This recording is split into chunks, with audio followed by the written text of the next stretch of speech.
السلام علیکم کے اس کے ناول پہ آپ سب کو ویلکم۔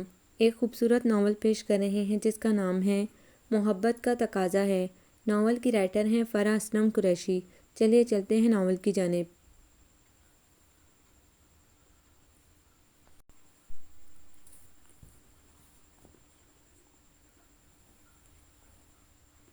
بچپنے کا ساتھ ہے پھر ایک سے دونوں کے دکھ، رات کا اور میرا آنچل بھیگتا ہے ساتھ ساتھ، بارش سنگ ملامت میں بھی وہ ہمراہ ہے، میں بھی بھیگوں خود بھی پاگل بھیگتا ہے ساتھ ساتھ۔ صرف محبت کافی نہیں، روح کے کچھ اور بھی تقاضے ہوتے ہیں۔ میں نے اپنے نفس کو دان کیا، اپنی خوشیوں آرزوؤں اپنے ہر خواب کو دان کیا، اپنے وجود کی نفی کر کے، اپنے ارمانوں کو دوسروں کی خوشیوں پر قربان کر کے۔ جو طمانینت مجھے محسوس ہوتی تھی وہ بہت دنوں تک مجھے مسرور رکھتی تھی، کیونکہ مجھے خوشیاں سمیٹنے سے زیادہ خوشیاں بانٹنا اچھا لگتا تھا۔ لیکن اچانک مجھے یہ کیا ہوا، خوشیاں بانٹنے سے زیادہ مجھے خوشیاں سمیٹنے میں مزہ آنے لگا، بلکہ یہ کہنا زیادہ مناسب رہے گا کہ چھیننے میں لطف آنے لگا۔ کسی کے لبوں پر مسکراہٹ دیکھتی تو دل کرتا اس کی مسکراہٹ کو سسکیوں میں بدل دوں، آنکھوں کی چمک دیکھ کر دل چاہتا انہیں بفرا ہوا سمندر بنا ڈالوں۔ ایسا کیوں ہوا؟ یہ بلندی سے پستی کا سفر میں نے کیسے طے کیا، اور اس کے نتیجے میں ملنے والی آبلپائی مجھے کیوں کر چین سے رہنے دیتی ہے؟ پتہ نہیں۔ اس نے تھک کر ڈائری بند کی اور بیڈ گراؤنڈ سے سر ٹکا کر آنکھیں موند لیں۔ یہ میں کیا کر رہی ہوں؟ کیا مجھے یہ سب زیب دیتا ہے؟ اس کا ضمیر کچھوکے لگانے لگا۔ اس نے گھبرا کر آنکھیں کھول دیں۔ نہیں، بالکل نہیں، میں کسی کمزور لمحے کی گرفت میں نہیں آؤں گی۔ میرے باپ نے جو بویا ہے وہ انہیں کاٹنا ہوگا۔ میرے اس بدصورت رویے کے ذمہ دار بھی وہی ہیں۔ کیوں کیا انہوں نے ایسا؟ کیا میں ان کی ذمہ داری نہیں تھی؟ مجھے اور میری مظلوم ماں کو زمانے کے رحم و کرم پر چھوڑ کر دنیا سے اپنی خوشیاں حق کی طرح وصول کرتے رہے۔ کیا ہمارا کسی آسودگی پر کوئی حق نہیں تھا؟ پرانے زخم پھر سے رسنے لگے تھے۔ آج اسے یہاں آئے ہوئے تیسرا دن ہو گیا تھا، مگر اس کے دل کو کسی پل قرار نہیں آ رہا تھا۔ ان 3 دنوں میں شاید وہ 3 گھنٹے بھی سکون سے نہیں سو سکی تھی۔ وانیہ، تم ابھی تک جاگ رہی ہو؟ امی نے اس کے کمرے کی لائٹ روشن دیکھی تو چلی آئیں۔ آپ کو اس سے کیا مطلب؟ میری نیندیں حرام ہو یا شانت؟ آپ نے تو اپنی خوشی پوری کر لی ہے نا یہاں آ کر؟ وہ تنک کر بولی۔ میری خوشی؟ انہوں نے حیرانگی سے اپنی لاڈلی بیٹی کی شکل دیکھی۔ اگر خوشی میرے نصیب میں ہوتی تو آج میری اپنی بیٹی مجھے یوں تانے نہ دے رہی ہوتی۔ میں تو ان ہرون نصیبوں میں سے ہوں جو زمانے کی ہر کروٹ پر پستے ہوں، ایک حقیر سے ذرے کی مانند۔ انہوں نے دل میں اٹھنے والے تمام شکووں کو زبان پر آنے سے پہلے ہی سینے میں دفن کر لیا کہ اس کے علاوہ وہ اور کچھ کر ہی نہیں سکتی تھیں۔ کیا چاہتی ہو؟ اس جہنم میں واپس چلیں؟ ان کے لہجے میں کاٹ تھی۔ آپ ان سے پوچھتی کیوں نہیں ہیں؟ آپ کیوں کر رہے ہیں وہ یہ مہربانیاں؟ دیکھو وانیہ، میری زندگی کے جو باقی ماندہ دن ہیں انہیں میرے لیے عذاب نہ بناؤ۔ اگر وہ ابھی یہ سب نہ کرتے تو ہم کیا کر لیتے؟ اب اگر انہیں احساس ہو ہی گیا ہے تو یہ بھی ان کا احسان ہے، انہوں نے ٹوٹے ہوئے لہجے میں کہا۔ واٹ احسان؟ احسان نہیں، قرض ہے یہ ان پر، بوجھ ہے ان کے ضمیر پر جسے وہ ہلکا کرنا چاہ رہے ہیں، بمِ سود کے قرض اتارنا چاہ رہے ہیں وہ۔ کون سا قرض؟ گزارے کے لیے رقم تو وہ ہمیشہ ہی بھیجتے رہے ہیں۔ ان کی آواز تھکی ہوئی تھی۔ کیا گزارے لائق رقم بھیجنے سے ان کا فرض پورا ہو گیا تھا امی؟ اس نے ماں کو شانوں سے تھام کر پوچھا تو وہ نظریں چرا گئیں۔ شاید انہیں اپنی غلطیوں کا احساس ہو گیا ہے، وہ اتنا ہی کہہ سکیں۔ ہاں شاید، وہ چیخ اٹھی۔ خوب لفظ ہے یہ، شاید، خوش فہمی اور اپنے آپ کو دیے گئے فریب کا دوسرا نام۔ لیکن امی، اس خوش فہمی کے خول میں آپ تو سانس لے سکتی ہیں لیکن میں نہیں۔ وہ اپنی بات مکمل کر کے دب سے بیڈ پر گری اور کروٹ لے کر لیٹ گئی۔ امی نے بے بسی سے اس کی طرف دیکھا اور خاموشی سے باہر نکل گئیں کہ وہ تو چکی کے دونوں پارٹوں میں پس رہی تھی۔ سو انہوں نے اپنے آپ کو حالات کے رحم و کرم پر چھوڑ دیا کہ گزشتہ 20 سالوں سے وہ یہی تو کرتی آ رہی تھی۔ تو نے اپنی ماں کو موت کے دہانے پر پہنچا دیا ہے بدبخت۔ یاد رکھ، آخرت تو تیری خراب ہوگی ہی لیکن دنیا میں بھی تو سکون سے نہ جی سکے گا۔ جا کر لے وہاں جا کر شادی، جہاں کرنا چاہتا ہے، اور جھکا دے اپنی مرتی ہوئی ماں کی گردن کو، تاکہ جب وہ اس دنیا سے جائے تو سینے پر وعدہ خلافی کا بوجھ لے کر جائے۔ مکرم علی شاہ آپے سے باہر ہوتے ہوئے بولے تو اس کے قدموں تلے سے زمین کھسک گئی۔ کیا ہوا اماں کو؟ دل کا دورہ پڑ گیا ہے اس بد نصیب کو۔ تیری نافرمانی کی وجہ سے بچپن سے زبان دی ہوئی تھی اپنی بہن کو اس نے۔ اس بیچاری کو کیا معلوم تھا جس سانپ کو دودھ پلا کر پال رہی ہے وہی اپنی منہ زور جوانی کے قدموں تلے رون ڈالے گا اس کے ارمانوں کو۔ مکرم علی شاہ کی آواز لرز رہی تھی۔ شاید ان میں مزید بولنے کی سکت نہ رہی تھی جب ہی صوفے پر ڈھہ سے گئے تھے۔ احسان علی شاہ ابھی گھر آیا تھا۔ جب سے اس نے شادی سے انکار کیا تھا وہ یوں ہی صبح سے نکلتا اور شام ڈھلے گھر واپس آتا۔ بات چیت تو درکنار، اس نے گھر میں کھانا پینا بھی چھوڑ رکھا تھا۔ وہ سوچ رہا تھا اکلوتا ہونے کے باعث وہ اپنی ہر جائز و ناجائز ماں باپ سے منوا لے گا، لیکن یہاں تو معاملہ ہی الٹا ہو گیا تھا۔ اس کی پیاری اماں نے اس کی ہردرمی کے مقابل اپنی ناتواں جان داؤ پر لگا دی تھی۔ وہ یہ جان گسل خبر سنتے ہی الٹے قدموں اسپتال کی طرف دوڑا۔ پوری رات کوریڈور میں ٹہلتے گزر گئی۔ میری ماں کو بچا لے مالک، اب میں ان کی ہر بات مانوں گا۔ وہ بچوں کی طرح سسک رہا تھا۔ نہ میں طاہرہ سے شادی کرنے سے انکار کرتا، نہ میری ماں ان حالوں کو پہنچتی۔ وہ ضمیر کے ہاتھوں زخم خوردہ ہونے لگا۔ اماں کی تیمارداری میں اس نے دن اور رات ایک کر دیے۔ بس ایک بار جلدی سے ٹھیک ہو کر گھر آ جاؤ اماں، پھر تم جو کہو گی میں مانوں گا۔ وہ ماں کے ہاتھ لبوں سے لگاتا ہوا بولا، لیکن یہ فیصلہ کرتے وقت وہ جس کرب سے گزر رہا تھا اس کی اذیت صرف وہی محسوس کر سکتا تھا۔ صالحہ بانو تو بیٹے کی فرمانبرداری پر نہال ہی ہو گئیں۔ وہ کیسے ٹھیک نہ ہوتی؟ آخر بیٹے نے ان کی زبان کی لاج رکھ لی تھی۔ میں نے کہہ دیا ہے 15 دن کے اندر اندر اپنی بہو بیاہ کر لے آؤں گی، بس اب مجھ سے مزید انتظار نہیں ہوتا۔ انہوں نے بیٹے کی محبت سے بھرپور فائدہ اٹھایا۔ 15 دن؟ اس نے بوکھلا کر ماں کی طرف دیکھا۔ 15 دن تو سعدیہ سے بات کرنے کے لیے تمہید باندھنے میں ہی گزر جائیں گے کہ سعدیہ کو یہ روح فرسا خبر سنانا اتنا آسان بھی نہ تھا۔ آہ سعدیہ، میری پہلی محبت، میرا جنون، میرا عشق، میرا سب کچھ۔ اس کی آنکھوں میں سعدیہ کا دلکش سراپا گھوم گیا۔ سعدیہ کی مسکراہٹ، اس کا حسن اور سب سے بڑھ کر اس کی ذہانت۔ پوری یونیورسٹی میں سعدیہ کی ذہانت کا چرچا تھا۔ کتنے ہی فی البدیہہ تقریری مقابلوں میں وہ میڈلز لے چکی تھی، اور سب سے بڑھ کر سعدیہ کی سوچ کا وہ مثبت انداز جو ہر عام سی شے کو بھی نظر کے ایک زاویے سے خاص بنا دیتا تھا۔ اس کے فلسفے کے مطابق کوئی شے بھی بے مصرف نہیں تھی، بس اس شے کو بامقصد بنانے کے لیے انسان کو اپنا ذہن استعمال کرنا چاہیے۔ اس دن سعدیہ بڑے زور و شور سے اپنا نظریہ بیان کر رہی تھی، اور احسان علی جو اس کے سبھی چہرے پر نظریں جمائے سنہری لٹوں کی شرارتوں سے محظوظ ہو رہا تھا، اچانک بول اٹھا، سعدیہ، میرے بارے میں تمہارا کیا خیال ہے؟ کیا میں گھڑ سواری کے کام آ سکتا ہوں؟ اس نے معصومیت سے درمیان میں سوال داغا۔ کیا مطلب؟ سعدیہ بولتے بولتے رکی۔ اس کی ذہانت سے چمکتی آنکھوں میں حیرت ہی حیرت تھی۔ بھئی تم خود ہی تو کہہ رہی ہو کہ کوئی بھی شے بیکار نہیں ہوتی، تو یہ انسان نما احسان بھی اتنا بے مصرف نہیں ہے کہ تم اسے محض 2 آنکھوں سے دیکھنے والا اور 2 کانوں سے سننے والا 2 پایا سمجھ کر اپنی ثقیل باتوں کی بوجھ تلے دے آتی رہو۔ اس کی معصومیت ہنوز عروج پر تھی۔ احسان، تم سدھرو گے نہیں؟ وہ جھیم کر مسکرا دی۔ وہی تو میں کہہ رہا ہوں، کیا تم مجھے سدھار کر گھڑ سواری کے کام میں لانا چاہ رہی ہو؟ حالانکہ مجھے گھوڑے کی طرح دوڑنے کا کوئی تجربہ نہیں ہے۔ وہ ابھی تک غیر سنجیدہ تھا، لیکن چہرے پر بلا کی سنجیدگی طاری تھی۔ لیکن میں نے ایسا کب کہا؟ وہ جھنجھلائی۔ تو کیوں نہیں کہتی ہو کچھ؟ تم اس کرسی سے لے کر کیفیٹیریا کی چھت اور اس کے ادھڑے ہوئے پلستر تک پہ تبصرہ کرتی ہو، لیکن مجھ معصوم کے متعلق کچھ نہیں کہتی۔ حالانکہ مجھے بھی پروردگار نے کسی مقصد کے تحت تو اس دنیا میں بھیجا ہی ہوگا۔ یقین کرو سعدیہ، مجھ میں اچھا شریک سفر بننے کے تمام خصوصیات موجود ہیں۔ اس کا سب سے بڑا ثبوت یہ ہے کہ میں گھنٹوں صبر سے بلکہ جبر سے تمہاری باتیں سنتا رہتا ہوں، مگر منہ سے ایک لفظ بھی نہیں کہتا۔ مجھ جیسا بیچارہ شوہر تمہیں کہاں ملے گا؟ ذرا میری ذات بے ضرر پر بھی غور فرمائیے۔ اس نے مذاق ہی مذاق میں اپنا اندیہ بیان کر ڈالا۔ سعدیہ کی حیرت سے کھلی ہوئی آنکھوں میں خجالت کے رنگ اتر گئے۔ اس نے گھبرا کر نظروں کا زاویہ بدل لیا، لیکن اس کے چہرے پر پھیلی دھنک اس کے احساسات کا پتہ دے رہی تھی۔ احسان نے دلچسپی سے اس کے چہرے کے بدلتے رنگوں کو دیکھا۔ پتہ نہیں سر مختار آئیں گے بھی یا نہیں؟ سعدیہ نے موضوع بدلتے ہوئے ریسٹ واچ پر نظر ڈالی۔ ارے تم کس سوچ میں پڑ گئے؟ چلنا نہیں ہے کیا؟ سعدیہ نے ٹیبل بجا کر اسے متوجہ کیا۔ میں سوچ رہا ہوں بارات بگی پر لے کر آؤں اور بگی کے آگے صحرا باندھ کر میں خود بن جاؤں، تاکہ تمہیں میرے کارآمد ہونے پر یقین آ جائے۔ احسان نے انتہائی سنجیدگی سے اتنی غیر سنجیدہ بات کی تو بے-ساختہ سعدیہ قہقہ لگا کر ہنس دی تھی۔ صبح جس وقت وانیہ سو کر اٹھی، اسے بھوک کا شدید احساس ہوا۔ اسے یاد آیا کہ اس نے امی سے الجھنے کے بعد ٹیبل پر اپنے باپ کی موجودگی کے باعث احتجاجاً رات کھانا نہیں کھایا تھا۔ نہیں کھاؤں گی، کچھ اس نے مزید ہردرمی سے سوچا، لیکن کچھ ہی دیر بعد اسے اپنا فیصلہ بدلنا پڑا، کیونکہ چوہوں نے پیٹ میں مٹر گیس شروع کر دی تھی۔ تھوڑی دیر انتظار کرنا چاہیے، مجھے یقین ہے امی خود بلانے آئیں گی۔ ویسے بھی اس وقت اسے جاتے ہوئے عجیب سا لگ رہا تھا۔ اب خود سے جانے میں سبکی محسوس ہو رہی تھی، لیکن اس کی خوش فہمی اس وقت غلط فہمی میں تبدیل ہو گئی جب 11 بج گئے اور امی نے اس کے کمرے میں آ کر جھانکا بھی نہیں۔ یہاں آتے ہی مجازی خدا کی نازبرداریوں میں مصروف ہو گئیں۔ میرا کوئی خیال ہی نہیں رہا۔ آنسو ٹپکنے کو تھے کہ دروازے پر ہلکی سی دستک ہوئی۔ آ گئیں؟ وہ جلدی سے منہ پھیر کر کھڑی ہو گئی۔ قدموں کی آہٹ پر بھی اس نے پلٹ کر نہیں دیکھا۔ تبھی شانے پر شفقت کا لمس جاگا، اور وہ جو دل میں ارادہ کیے بیٹھی تھی کہ ماں سے سخت ناراضگی دکھائے گی، بے ساختہ ان کے سینے سے جا لگی، لیکن اگلے لمحے وہ کرنٹ کھا کر پیچھے ہٹی تھی۔ آپ؟ کوئی ناگواری سی ناگواری تھی۔ وہ سرتاپا ارکریز ہو گئے۔ مجھے معاف کر دو بیٹا، صرف ایک بار۔ وہ رو دینے کو تھے۔ کیسے معاف کر دوں آپ کو؟ میری ان محرومیوں کا ازالہ کون کرے گا جس نے دیمک کی طرح میرے وجود میں شامل ہو کر میری شخصیت کو کھوکھلا کر کے رکھ دیا؟ وانیا انتہائی کٹھور پن سے بولی۔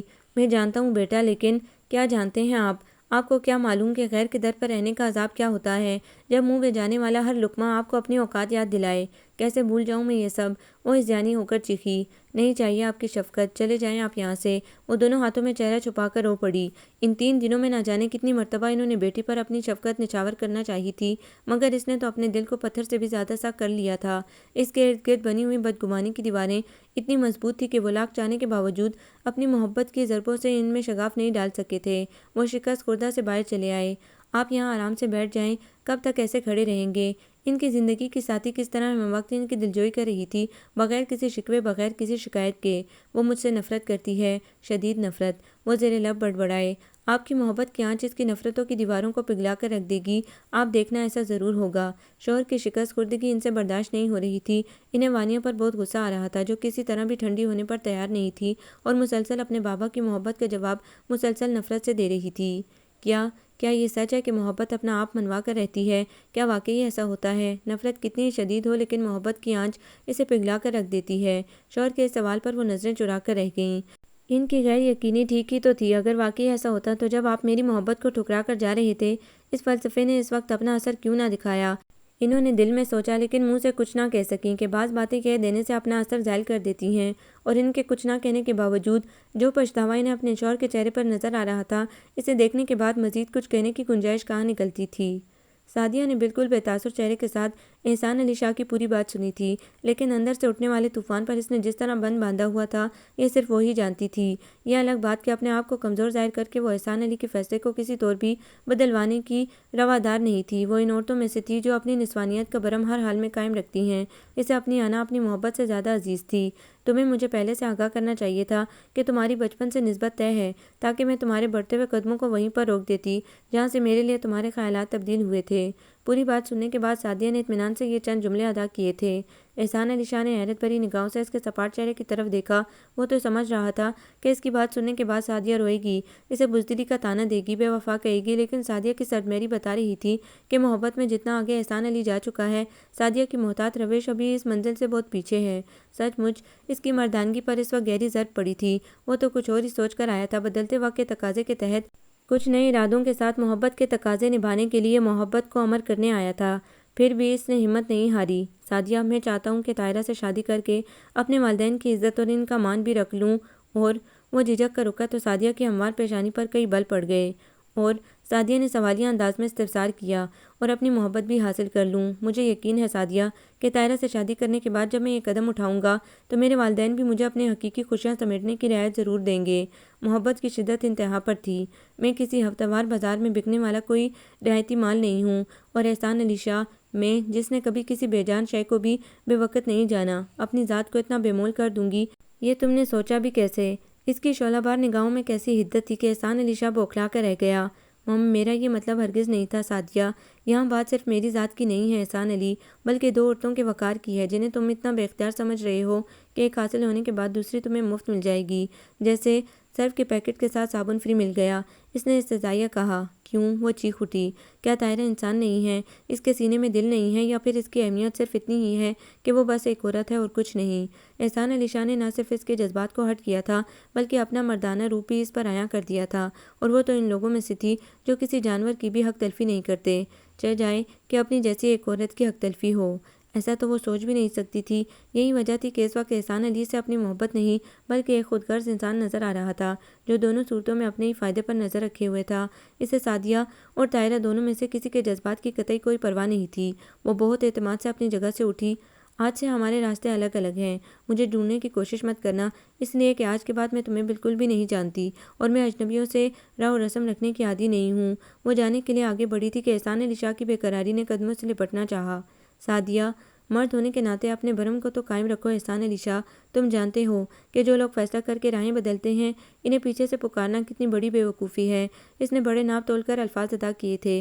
احسان علی نے ایک شکست خوردہ سی سانس لی اور آنکھیں موند لیں کہ اس دشمن جاں کو جاتے دیکھنے کا حوصلہ نہیں تھا۔ ہمارے درمیان جدائی کی فصیل گاڑنے والی طاہرہ ہے، جس کی وجہ سے آج میری محبت میرے سچے جذبوں کو کٹھور پن سے اپنے قدموں تلے کچلتی گزر گئی۔ ابھی تو وہ میری زندگی میں شامل بھی نہیں ہوئی کہ اس کی بدبختی کا سایہ میری محبت پر پڑ گیا۔ وہ اس بے قصور لڑکی سے حد درجہ بدظن ہو گیا تھا جو ان تمام حالات سے بے خبر نئی زندگی کے سپنے بننے میں مصروف تھی۔ اور پھر طاہرہ کی زندگی میں شامل ہونے کے بعد احسان علی شاہ کے دل نے اسے بری طرح ریجیکٹ کر دیا۔ یہ کم صورت عورت کسی طور بھی سعدیہ کا نعم البدل ہو ہی نہیں سکتی۔ احسان علی شاہ بظاہر کسی کتاب میں منہ گھسائے کنکھیوں سے طاہرہ کے بے ضرر وجود کا جائزہ لیتا رہتا۔ کوئی بھی تو ایسی خاص بات نہ تھی اس میں جو احسان علی کو اپنی طرف متوجہ کرتی، اور احسان علی شاہ تو ان میں سے تھا جو بچپن میں پسندیدہ کھلونا ٹوٹ جانے پر اسے کئی بہتر اور مہنگا کھلونا لینے کی ضد کرتا تھا، اور اب جب کہ معاملہ زندگی کے ساتھی کا تھا، وہ کسی طور بھی سعدیہ جیسی حسین عورت کی کمی کو طاہرہ کے روپ میں قبول نہیں کر پا رہا تھا۔ عام سی طاہرہ کا پہننا اوڑھنا، حتیٰ کہ سوچنا بھی عام سا ہی تھا۔ وہ گھنٹوں سعدیہ اور طاہرہ کا موازنہ کرتا رہتا۔ جوں جوں وہ سوچتا اس کا دل اتنی بری طرح طاہرہ کو ریجیکٹ کر دیتا کہ طاہرہ کی وہ تمام کوششیں جو وہ احسان علی کے دل کی پسند تک پہنچنے کے لیے کر رہی تھی بری طرح ناکام ہو جاتیں۔ آپ کی چائے ٹھنڈی ہو گئی ہے؟ طاہرہ کی آواز پر احسان علی نے چونک کر آنکھیں کھولیں۔ کیا ہوا، آپ کی طبیعت تو ٹھیک ہے نا؟ احسان علی کی سرخ آنکھوں کو دیکھ کر طاہرہ نے پریشان ہو کر پوچھ ڈالا۔ کچھ نہیں ہوا مجھے، جاؤ یہاں سے سزائے مسلسل، وہ چیخ کر بولا تو طاہرہ گھبرا کر 2 قدم پیچھے ہٹ گئی۔ اس کے دل کا کرب آنکھوں میں پانی بن کر دوڑنے لگا۔ تنگ آ گیا ہوں میں تمہاری رونی صورت دیکھ دیکھ کر، عذاب کی طرح مسلط کر دی گئی ہو تم میرے اوپر۔ اس کی کن پٹی کی رگیں تنی ہوئی تھیں۔ طاہرہ نے بمشکل اپنی ابھرتی ہوئی سسکیوں کو روکا۔ اسے تو خود معلوم نہیں تھا کہ اسے کس بات کی سزا مل رہی ہے، ماں باپ کے بچپن میں دیے ہوئے بولوں پر سر جھکانے کی، یا احسان علی کے تمام تر بے اعتنائیوں کے باوجود اسے اپنا سب کچھ مان لینے کی۔ بے وقتی کی اذیت رگ و پے میں اترنے لگی۔ مرد کو ہمیشہ ہاری ہوئی عورت بھاتی ہے، اور مرد کی آگے چلنے والی عورت کو نہ تو شوہر پسند کرتا ہے اور نہ خدا۔ اپنی مری ہوئی ماں کے الفاظ زندگی بن کر کانوں میں دوڑنے لگے تو طاہرہ نے بڑے حوصلے سے اپنے تمام آنسو پونچھ ڈالے۔ وہ اپنے باپ سے متنفر تھی، اس بات کا تو اسے بخوبی ادراک تھا، لیکن جو رویہ وہ نہ چاہتے ہوئے بھی بابا کے ساتھ روا رکھتی تھی وہ اس کی اپنی سمجھ سے بالا تر تھا۔ شاید اس کی ایک وجہ یہ تھی کہ اس نے اپنی امی کو ہمیشہ اپنی ملکیت سمجھا تھا، اور انہوں نے بھی وانیہ کی ہر محرومی کا ازالہ اپنے پیار سے ادا کرنے کی کوشش کی تھی۔ اب جب کہ ان دونوں ماں بیٹی کے درمیان بابا کی صورت میں تیسرا وجود آیا تو مجبوراً وانیہ کی امی کو 2 حصوں میں منقسم ہونا پڑا۔ وہ تمام تر شکایتوں کے باوجود اپنے مجازی خدا کو نظر انداز نہیں کر سکتی تھیں کہ کچھ بھی صحیح، لیکن وہ ان کا شوہر تھا جس کے تابعداری کا درس انہیں ہوش سنبھالتے ہی دے دیا گیا تھا۔ وہ فطرتاً نیک خاتون تھی اور انہیں شوہر کے ساتھ ساتھ پروردگار کی خوشنودی بھی مقصود تھی، جبکہ یہ ساری صورتحال وانیہ کی برداشت سے باہر تھی۔ وہ ماں پر کسی اور کا تسلط قبول ہی نہیں کر پا رہی تھی۔ یہی وجہ تھی کہ وہ باپ کے ساتھ ماں کو بھی اپنے رد عمل کی لپیٹ میں لے کر نافرمانیاں کر رہی تھی۔ وہ فرسٹریشن کا شکار ہو رہی تھی۔ ہر وہ بات جس میں والدین کی پسند کا کوئی پہلو نکلتا، وانیہ اسے ملیامت کرنے پر ٹل جاتی۔ وہ چاہتی تھی کہ اس کی ماں اس کے بابا سے تمام تر زیادتیوں کا بدلہ لے، لیکن جب اس کی امی نے توقع کے برعکس بنا کسی شکوے شکایت کے شوہر کے حکم کے آگے سر تسلیم خم کر دیا تو اس نے رد عمل کے طور پر انہیں تنگ کرنا شروع کر دیا۔ اگر وانیہ کی موجودگی میں اس کی امی شوہر کو توجہ دے دیتی تو دوسرے ہی لمحے وہ کسی نہ کسی طور اپنی ناراضگی کا اظہار کر ڈالتی۔ آج بھی یہی ہوا۔ وانیہ جو ہی کھانے کی میز پر آئی ماں باپ کو اپنا منتظر پایا، حالانکہ اس کی امی نے 2 مرتبہ صابرہ کو بھیجا اور تیسری مرتبہ وہ تنگ ہو کر خود اسے بلانے آئی تھیں۔ وانیہ بیٹا کیا کر رہی ہو؟ جلدی سے آ جاؤ، کھانا ٹھنڈا ہو رہا ہے۔ جی آپ چلیں میں آتی ہوں، اس نے اطمینان سے بالوں میں برش پھیرتے ہوئے جواب دیا تو ناچار اس کی امی کو خاموشی سے لوٹنا پڑا۔ وہ جان بوجھ کر خاصی دیر سے کھانے کے لیے پہنچی، لیکن امی اور بابا نے ابھی تک اس کے انتظار میں کھانا شروع نہیں کیا تھا۔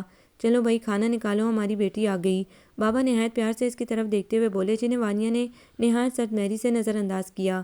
ارے بھائی پہلے میری بیٹی کھائے گی، اسے دو۔ وانیہ کی امی نے جو ہی پلاؤ کی ڈش اس کے بابا کی طرف بڑھائی وہ محبت بھری نظروں سے بیٹی پر نثار ہوتے ہوئے بولے۔ کچھ دیر کے لیے وانیہ احساس ندامت میں گر گئی۔ وہ ان سے جتنا دور بھاگ رہی تھی وہ اپنی محبت کی ڈور سے اسے اپنے قریب کھینچ رہے تھے۔ اس کشمکش میں اس کا پور پور تھکن کا شکار ہو رہا تھا، لیکن وہ ان باغی خیالات کا کیا کرتی جو دماغ میں سماتے ہی اسے مشتعل کر دیتے تھے، اور وہ لائن پر آتے آتے دوبارہ پٹری سے اتر جاتی۔ پہلے آپ نکالیں، کب سے انتظار کر رہے ہیں، اب تو بھوک بھی ختم ہو گئی ہوگی۔ امی نے ناگواری سے ٹھوس بیٹھی ہوئی وانیہ کی طرف دیکھتے ہوئے شوہر کے آگے پلاؤ کی ڈش سرکا دی۔ بس وہی پل تھا جس نے دل میں اٹھتے ہوئے ندامت کے احساس کو یکایک طوفان میں تبدیل کر دیا۔ وانیہ نے اپنے سامنے رکھی پلیٹ کو زور سے دھکیلا اور آنکھوں میں آنسو لیے پیر پٹکتی وہاں سے چلی آئی۔ وانیہ، اس نے پیچھے سے بابا کی آواز سنی تھی، لیکن اس وقت وہ اپنے آپ میں کب تھی۔ اس نے تو یہ بھی پلٹ کر دیکھنا گوارا نہیں کیا کہ اس کی امی شدید بھوک کے باوجود نہایت دل گرفتہ سی ٹیبل سے اٹھ گئی ہیں۔ آپ تو کھانا کھا لیں۔ وانیہ کے پیچھے جاتے جاتے انہیں تنہا بیٹھتے ہوئے شوہر کا خیال آیا نہیں، تم جاؤ، پہلے وانیہ کو بلا کر کھانا کھلا دو، وہ بھوکی رو رہی ہوگی۔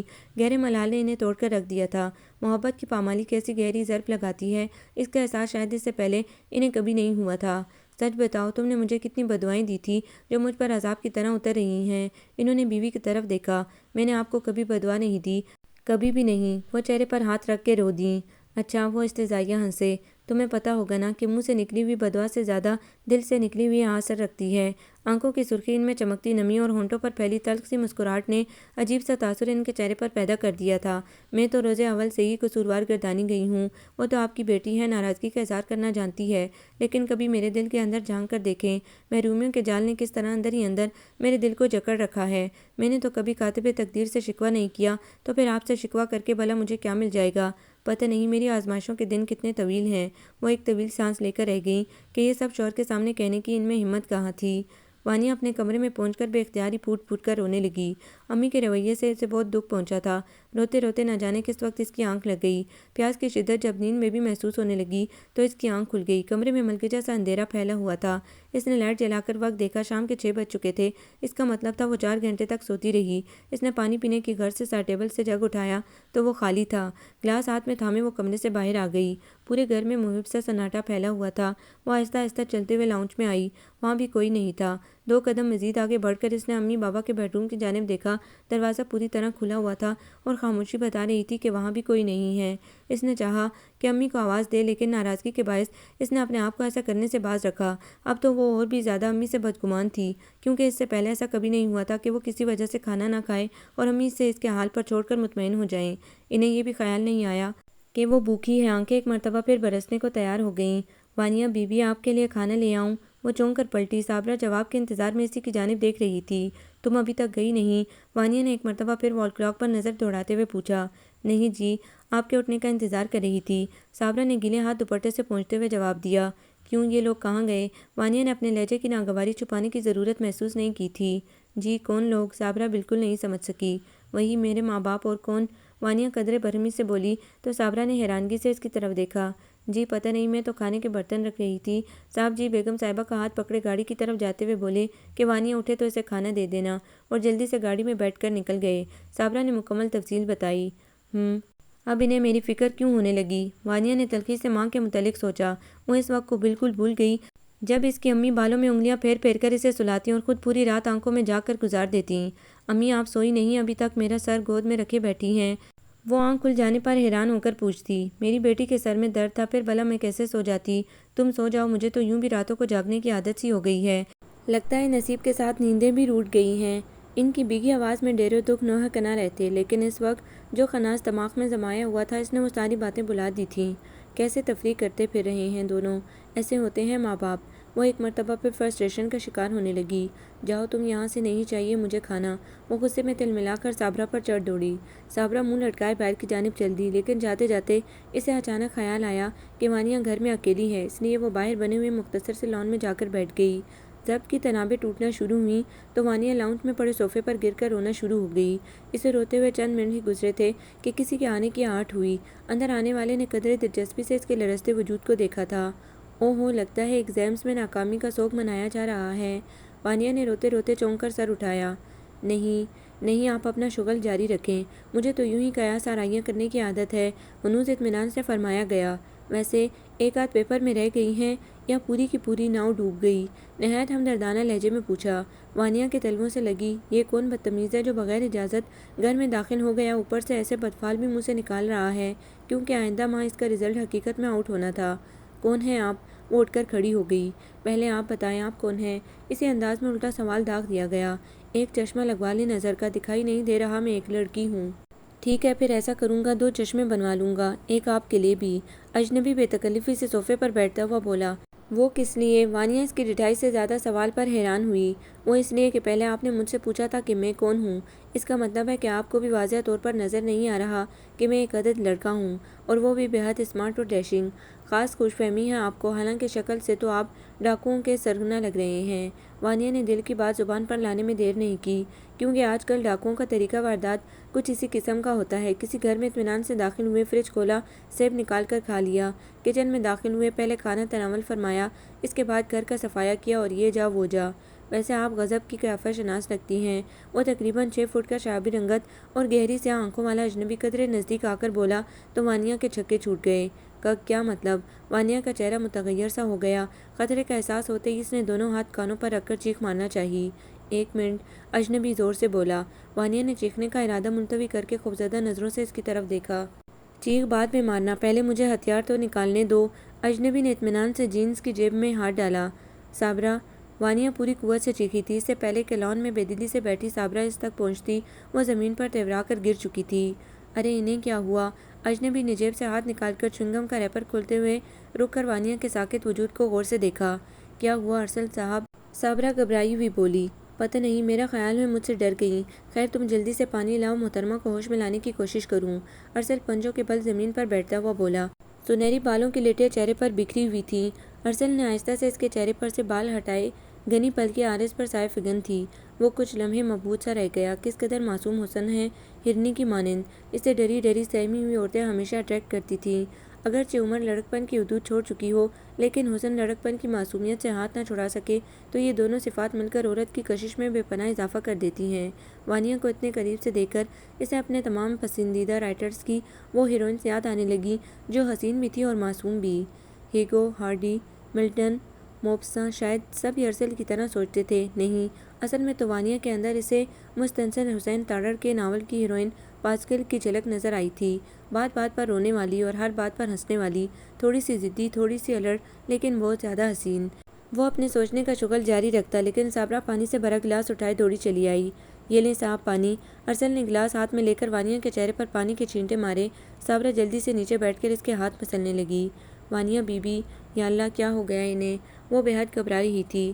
پریشان مت ہوں، یہ ٹھیک ہیں، ارسل نے پلکوں کی جنبش دیکھتے ہوئے کہا۔ وانیا نے آنکھیں کھولی اور صابرہ کو اپنے قریب پا کر بے ساختہ اس سے لپٹ کر پھر سے رونے لگی۔ صابرہ یہ ڈاکو ہے، وہ ابھی تک بدحواس تھی۔ کون؟ ارسل صاحب۔ صابرہ حیرانگی سے ارسل کی طرف دیکھتے ہوئے بولی، جس کے ہونٹوں پر مبہم سی مسکراہٹ تھی۔ ارسل؟ کون ارسل؟ وانیا نے بھیگی پلکوں سے صوفے پر اطمینان سے بیٹھے ہوئے چوئنگم چباتے ڈاکو کی طرف دیکھا۔ ارے یہ ڈاکو تھوڑی ہیں، یہ تو… صابرہ میرے لیے جلدی سے بلیک کافی بنا کر لاؤ۔ آتے ہی مریضہ صاحبہ سے واسطہ پڑ گیا۔ اگلا جملہ اس نے بڑبڑانے کے سے انداز میں کہا تھا۔ صابرہ اپنی بات مکمل کیے بغیر ہی کچن کی جانب چلی گئی۔ وانیا کو یہ تو اندازہ ہو ہی گیا تھا کہ اس شخص کا اس گھر سے یقیناً کوئی پرانا رابطہ ہے، جبھی تو صابرہ بھی اسے جانتی ہے، کیونکہ صابرہ وانیا اور اس کی امی کے یہاں آنے سے پہلے سے کام کر رہی تھی۔ وانیا قدرے شرمندگی سے اٹھ کر کھڑی ہوئی اور خاموشی سے سر جھکائے اپنے کمرے کی طرف بڑھی۔ یا آپ نے مریضہ کسے کہا تھا؟ وہ اچانک پلٹ کر سامنے آئی۔ انداز ڈرنے والا تھا۔ ارسل نے بمشکل اپنی مسکراہٹ کو ہونٹوں تلے دبایا۔ آپ کو؟ حسب اطمینان جواب آیا۔ آپ خود ہوں گے مریض۔ بچوں کی طرح جواب دے کر وہ اپنے کمرے میں گھس گئی، لیکن کمرے میں پہنچ کر بھی اس کی دھڑکنیں کتنی ہی دیر تلک بے ترتیب رہیں۔ طاہرہ کو کچھ ہی دنوں میں اندازہ ہو گیا تھا کہ وہ احسان علی شاہ جیسے پتھر آدمی کے ساتھ اپنا سر تو ٹکرا سکتی ہیں، مگر اس کے وجود میں شگاف نہیں ڈال سکتی، تو اس نے صبر کر لیا تھا۔ ماں بھی دنیا چھوڑ گئی تھی، جس سے وہ اپنے دل کی بات کر لیا کرتی تھی۔ ساس سسر بھی ایک کے بعد دیگرے راہ عدم کوچ کر گئے۔ لے دے کر ایک بھائی رہ گیا تھا، وہ بھی اپنی بیوی بچوں میں مگن تھا۔ 2-3 مہینے میں کبھی خیال آتا تو بیوی بچوں سمیت بہن سے ملنے چلا آتا، ورنہ اس کی بلا سے بہن جیے یا مرے، لہٰذا وہ خاموشی سے احسان علی شاہ کے جبر کو بڑے صبر سے سہتی رہی۔ احسان علی کی تمام تر بے اعتنائیوں اور سرد مہری کے باوجود طاہرہ اس کی ضرورتوں کا پورا خیال رکھتی۔ شروع کے 10 مہینے تو طاہرہ نے احسان علی کی پسند ناپسند جاننے میں گزار دیے۔ ان تمام قربانیوں کا طاہرہ کو صلہ تو کیا ملتا، ایک دن احسان علی نے اس کے بے ضرر وجود سے چھٹکارا حاصل کرنے کا نیا طریقہ ڈھونڈ نکالا۔ میں ملک سے باہر جا رہا ہوں روزی کی تلاش میں۔ وہ طاہرہ کو صرف اطلاع دے رہا تھا۔ وہ ہمنکوں کی طرح اس کی شکل دیکھے گئی۔ مگر میرا کیا ہوگا؟ وہ اتنا ہی کہہ سکی۔ کیا مطلب میرا کیا ہوگا؟ تمہیں اپنے دامن کے ساتھ باندھ کر لے جاؤں؟ اسی صورت سے تنگ آ کر تو یہاں سے بھاگ رہا ہوں۔ اسے میں دل کی بات بالآخر زبان پر آ گئی۔ سینے کے اندر بے حساب کرچیاں چبھنے کا احساس ہوا تھا۔ طاہرہ سے ایک لفظ بھی نہ بولا گیا۔ اس نے اپنے آنسو چھپانے کے لیے اپنی نظریں احسان علی کے جوتوں پر جما دیں۔ یہ لو، یہ کچھ رقم ہے، اسے رکھ لو، میں نے یہ گھر فروخت کر دیا ہے، تم اپنے بھائی شکیل کے گھر رہ لینا، جب میں واپس آؤں گا 1-2 سال بعد تو تمہیں واپس بلا لوں گا۔ احسان علی نے نوٹوں کی گڈی اس کی طرف بڑھاتے ہوئے کہا۔ دل تو یہ چاہا کہ یہ نوٹ اٹھا کر دور پھینک دے، مگر وہ طاہرہ تھی جس نے رد عمل ظاہر کرنا سیکھا ہی نہ تھا۔ خاموشی سے لرزتا ہاتھ آگے کر دیا۔ جلدی جلدی اپنی ضرورت کی چیزیں سمیٹ لو، میں نے یہ گھر فرنیچر سمیت فروخت کر دیا ہے۔ تمہارے بھائی کا گھر چونکہ چھوٹا ہے، اس میں اتنا فرنیچر نہیں سما سکتا تھا، تم اکیلی ہو، مجھے یقین ہے کہ تمہارا وجود تمہارے بھائی کو گرا نہیں گزرے گا۔ کام لگتے ہی تمہارے لیے ہر ماہ رقم بھی بھیج دیا کروں گا، اس سے تم اپنی ضروریات پوری کر لیا کرنا۔ شکیل بھائی سے میں نے بات کر لی ہے، انہوں نے تمہارے لیے اوپر کا کمرہ خالی کروا دیا ہوگا۔ وہ انتہائی صفاقی سے اس کے روز و شب ترتیب دے رہا تھا، یہ سوچے بغیر کہ پیسہ کبھی بھی انسان کا نعم البدل نہیں ہوتا۔ اس وقت طاہرہ نے چاہا کہ وہ چیخ کر اسے بتائے کہ چند ماہ بعد وہ اکیلی نہیں رہے گی، ایک اور وجود اس کے اندر سانس لے رہا ہے جو پیسے کی اہمیت سے ناشنا ہے، جو صرف ماں باپ کے بوسوں کے لمس کو پہچانتا ہے۔ لیکن پھر اسے خیال آیا کہ وہ اپنے ساتھ ساتھ اپنے ہونے والے بچے کی قدر بھی کھو دے گی۔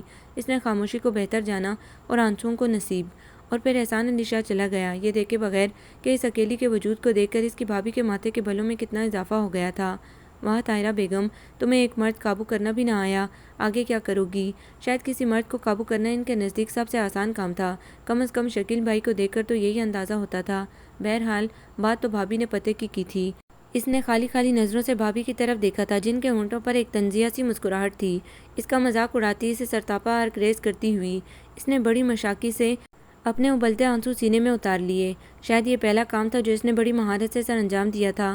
اس وقت اسے احساس ہوا کہ وہ اتنی بھی کمزور نہیں ہے، یہ دلاسا اس وقت کسی نعمت سے کم نہیں تھا۔ وہی دل جو ابھی کچھ دیر پہلے امی اور بابا کے سلوک پر آٹھ آنسو بہا رہا تھا، اس وقت اسی دل کی کیفیت اکثر تبدیل ہو چکی تھی۔ دل بس ایک ہی سوال کی گردان کر رہا تھا، کون ہے وہ اپالو کا مجسمہ؟ نہیں، اس کے روپ میں تو زندگی لہو کی جگہ دوڑتی نظر آ رہی تھی۔ وہ مجسمہ کہاں تھا؟ وہ تو جیتا جاگتا اپالو تھا، جس کی گہری سیاہ آنکھوں میں زندگی پوری آب و تاب کے ساتھ جلوہ گر تھی۔ کون ہے وہ؟ کیا رشتہ ہے اس کا اس گھر سے، جس کے بارے میں سوچنا مجھے اچھا لگ رہا ہے؟ دروازے پر ہونے والی ہلکی سی دستک نے خیالات کا سلسلہ توڑ دیا۔ تھکے تھکے وجود کے ساتھ بابا اندر چلے آئے۔ کیا بات ہے بیٹا؟ صابرہ بتا رہی تھی کہ تم نے اب تک کھانا نہیں کھایا، چلو بابا کے ساتھ چل کر کھانا کھا لو۔ ان کے انداز میں شفقت ہی شفقت تھی۔ خیال آ گیا آپ لوگوں کو میرا، اور امی کو تو ابھی بھی احساس نہیں ہوا کہ آ کر کم از کم میرا حال ہی پوچھ لیتی۔ لاکھ ضبط کے باوجود آنسو پلکوں کی باڑ توڑ کر بہہ نکلے۔ اپنی ماں سے اتنی بدگمان مت ہو بیٹا، ان کی طبیعت خراب ہے۔ وانیہ نے چونک کر بابا کی طرف دیکھا۔ کیا ہوا میری امی کو؟ دل انجانے وسوسے میں گر گیا۔ اب ٹھیک ہے، لیکن ابھی ہاسپٹل میں ہی ہیں، ڈاکٹرز کا کہنا ہے کہ ہلکا سا ہارٹ اٹیک تھا، اللہ نے کرم کر دیا۔ وانیہ نے گھبرا کر ان کی طرف دیکھا۔ بابا کی آنکھوں میں ہلکی سی نمی تیرتی نظر آئی، شاید وہ ضبط کے کڑے مراحل سے گزر رہے تھے۔ کب، کیسے؟ وہ حد درجہ گھبرا کر بولی۔ دوپہر کو جب تم کھانا کھائے بغیر اپنے کمرے میں چلی گئیں تو اس کے کچھ دیر بعد میں نے محسوس کیا کہ تمہاری ماں کچھ نڈال سی ہو رہی ہیں، پھر وہ سینے میں درد بتانے لگیں۔ میں تمہیں بلانے آیا تھا، لیکن تمہیں بے خبر سودا دیکھ کر خود ہی جلدی سے انہیں ہاسپٹل لے گیا۔ جلدی میں صابرہ کو بھی کچھ نہ بتا سکا۔ بابا اور بھی نہ جانے کیا کیا بتا رہے تھے، اسے سمجھ میں آیا تو صرف اتنا کہ اس کی وجہ سے امی کی طبیعت خراب ہوئی ہے۔ وہ نڈال سی بیڈ پر بیٹھ گئی اور دونوں ہاتھ منہ پر رکھے سسکیوں سے رونے لگی۔ بابا دروازہ کھلا دیکھ کر ارسل اندر چلا آیا۔ میں نے سارا ضروری سامان اس بیگ میں رکھ لیا ہے، اس نے کنکھیوں سے وانیہ کی طرف دیکھتے ہوئے کہا۔ اچھا، تم گاڑی میں بیٹھو، ہم ابھی آتے ہیں۔ چلو وانیہ، منہ دھو لو، اگر چاہو تو چینج کر لو، میں باہر گاڑی میں تمہارا انتظار کر رہا ہوں۔ بابا نے آہستہ سے وانیہ کے سر پر ہاتھ رکھتے ہوئے کہا تو اس نے روتے روتے سر اٹھا کر ان کے پسماردہ چہرے کی جانب دیکھا اور بیڈ کے نیچے پڑے ہوئے سلیپر پہن کر اٹھ کھڑی ہوئی۔ امی ایک ہفتہ ہاسپٹل میں رہیں، طبیعت بہتر ہونے کے باوجود نکہت ان کے چہرے سے عیاں تھی۔ جتنے دن امی ہاسپٹل میں رہیں، ارسل نے بالکل اپنوں کی طرح وانیہ اور اس کی امی کا خیال رکھا۔ تاہم ارسل کے بابا کہنے پر وہ ہر بار چونک جاتی۔ ارسل سے ان لوگوں کا کیا رشتہ ہے ابھی تک واضح نہیں ہو سکا تھا۔ بابا سے اس کی بات چیت تو محض رسمی تھی، اس لیے ان سے پوچھنے کا سوال ہی پیدا نہیں ہوتا تھا، اور امی سے وہ خود غیر ضروری باتیں کرنے سے پرہیز کر رہی تھی کہ ڈاکٹرز نے انہیں ذہنی اور جسمانی دونوں لحاظ سے مکمل آرام کا مشورہ دیا تھا۔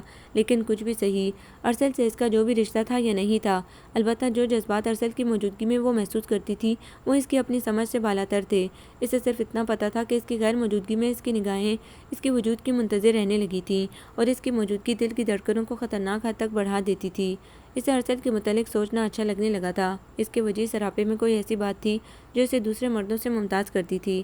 پھر ایک دن وہ حقیقت اس کے سامنے آ گئی جو اس کے وہم و گمان میں بھی نہ تھی۔ جس دن امی ہاسپٹل سے گھر شفٹ ہوئی، یہ اس کے دوسرے دن کی بات تھی۔ وہ امی کے لیے کچن میں کھڑی جوس نکال رہی تھی، جبکہ اس کے ساتھ ہی صابرہ دوپہر کے کھانے کی تیاری کر رہی تھی کہ صابرہ نے باتوں باتوں میں وانیہ کے اس دن بے ہوش ہو جانے والی بات چھیڑ دی۔ پتہ ہے وانیہ بی بی، میں تو بڑی گھبرا گئی تھی کہ ابھی تو کچھ دیر پہلے میں آپ کو اچھی بھلی چھوڑ کر گئی ہوں۔ وہ تو ارسل صاحب نے آپ کو ہوش میں لانے کی ترکیب کر لی، ورنہ میرے تو ہاتھ پاؤں پھول گئے تھے۔ صابرہ ایک بات تو بتاؤ، یہ ارسل صاحب کا اس گھر سے، میرا مطلب ہے بابا سے، کیا رشتہ ہے؟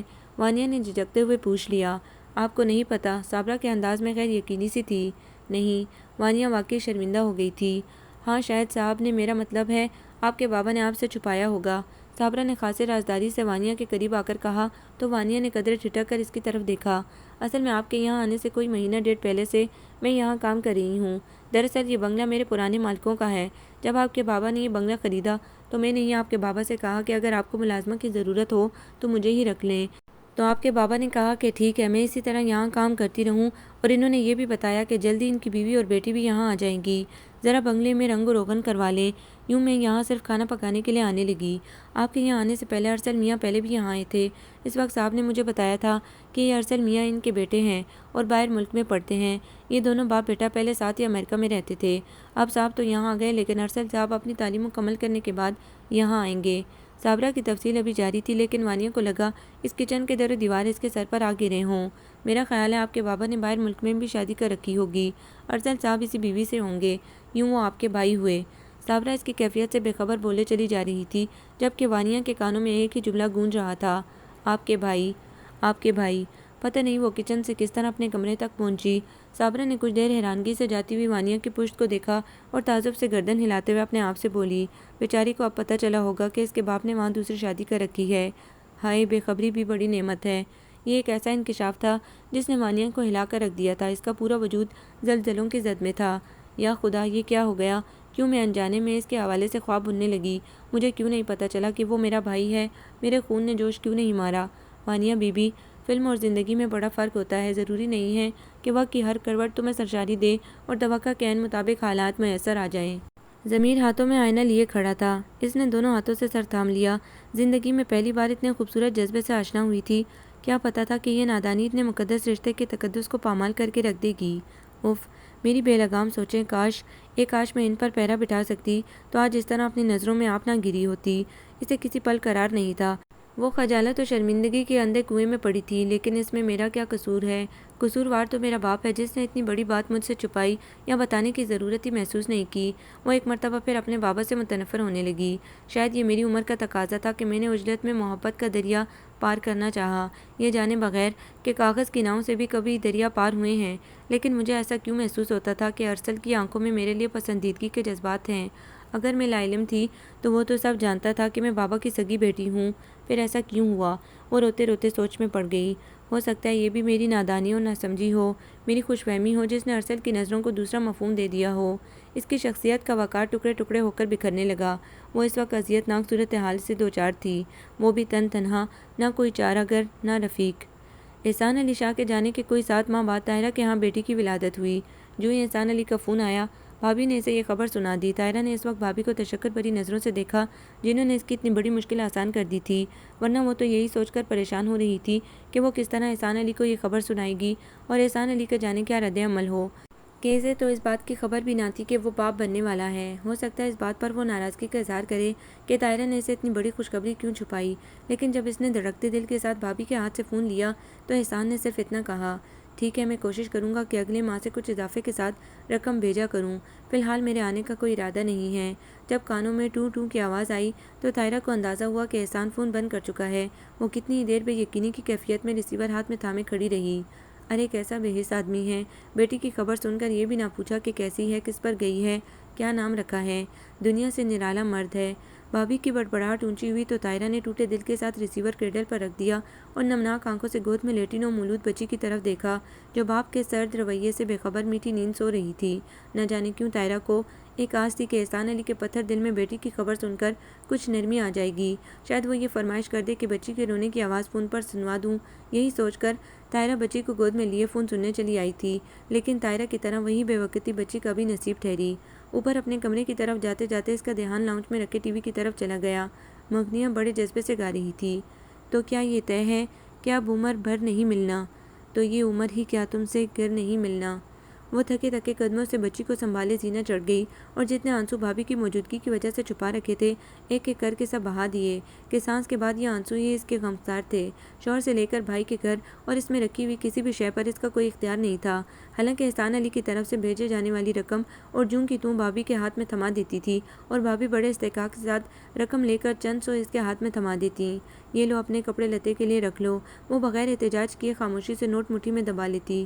منی آرڈر کے 3-4 دن تک بھابھی بڑی پرسکون رہتی، نہ کوئی تانا، نہ بڑھتی ہوئی مہنگائی کا رونا، اور اگر کسی مہینے رقم آنے میں دیر ہو جاتی تو وہ 24 گھنٹے ناگن کی طرح بل کھائے پھرتی۔ اس سے دودھ اور روٹی تک کا حساب لیا جاتا۔ غضب خدا کا! ابھی آدھی پتیلی دودھ باورچی خانے میں چھوڑ کر آئی تھی، دوبارہ جا کر دیکھتی ہوں تو پتیلی خالی پڑی ہے۔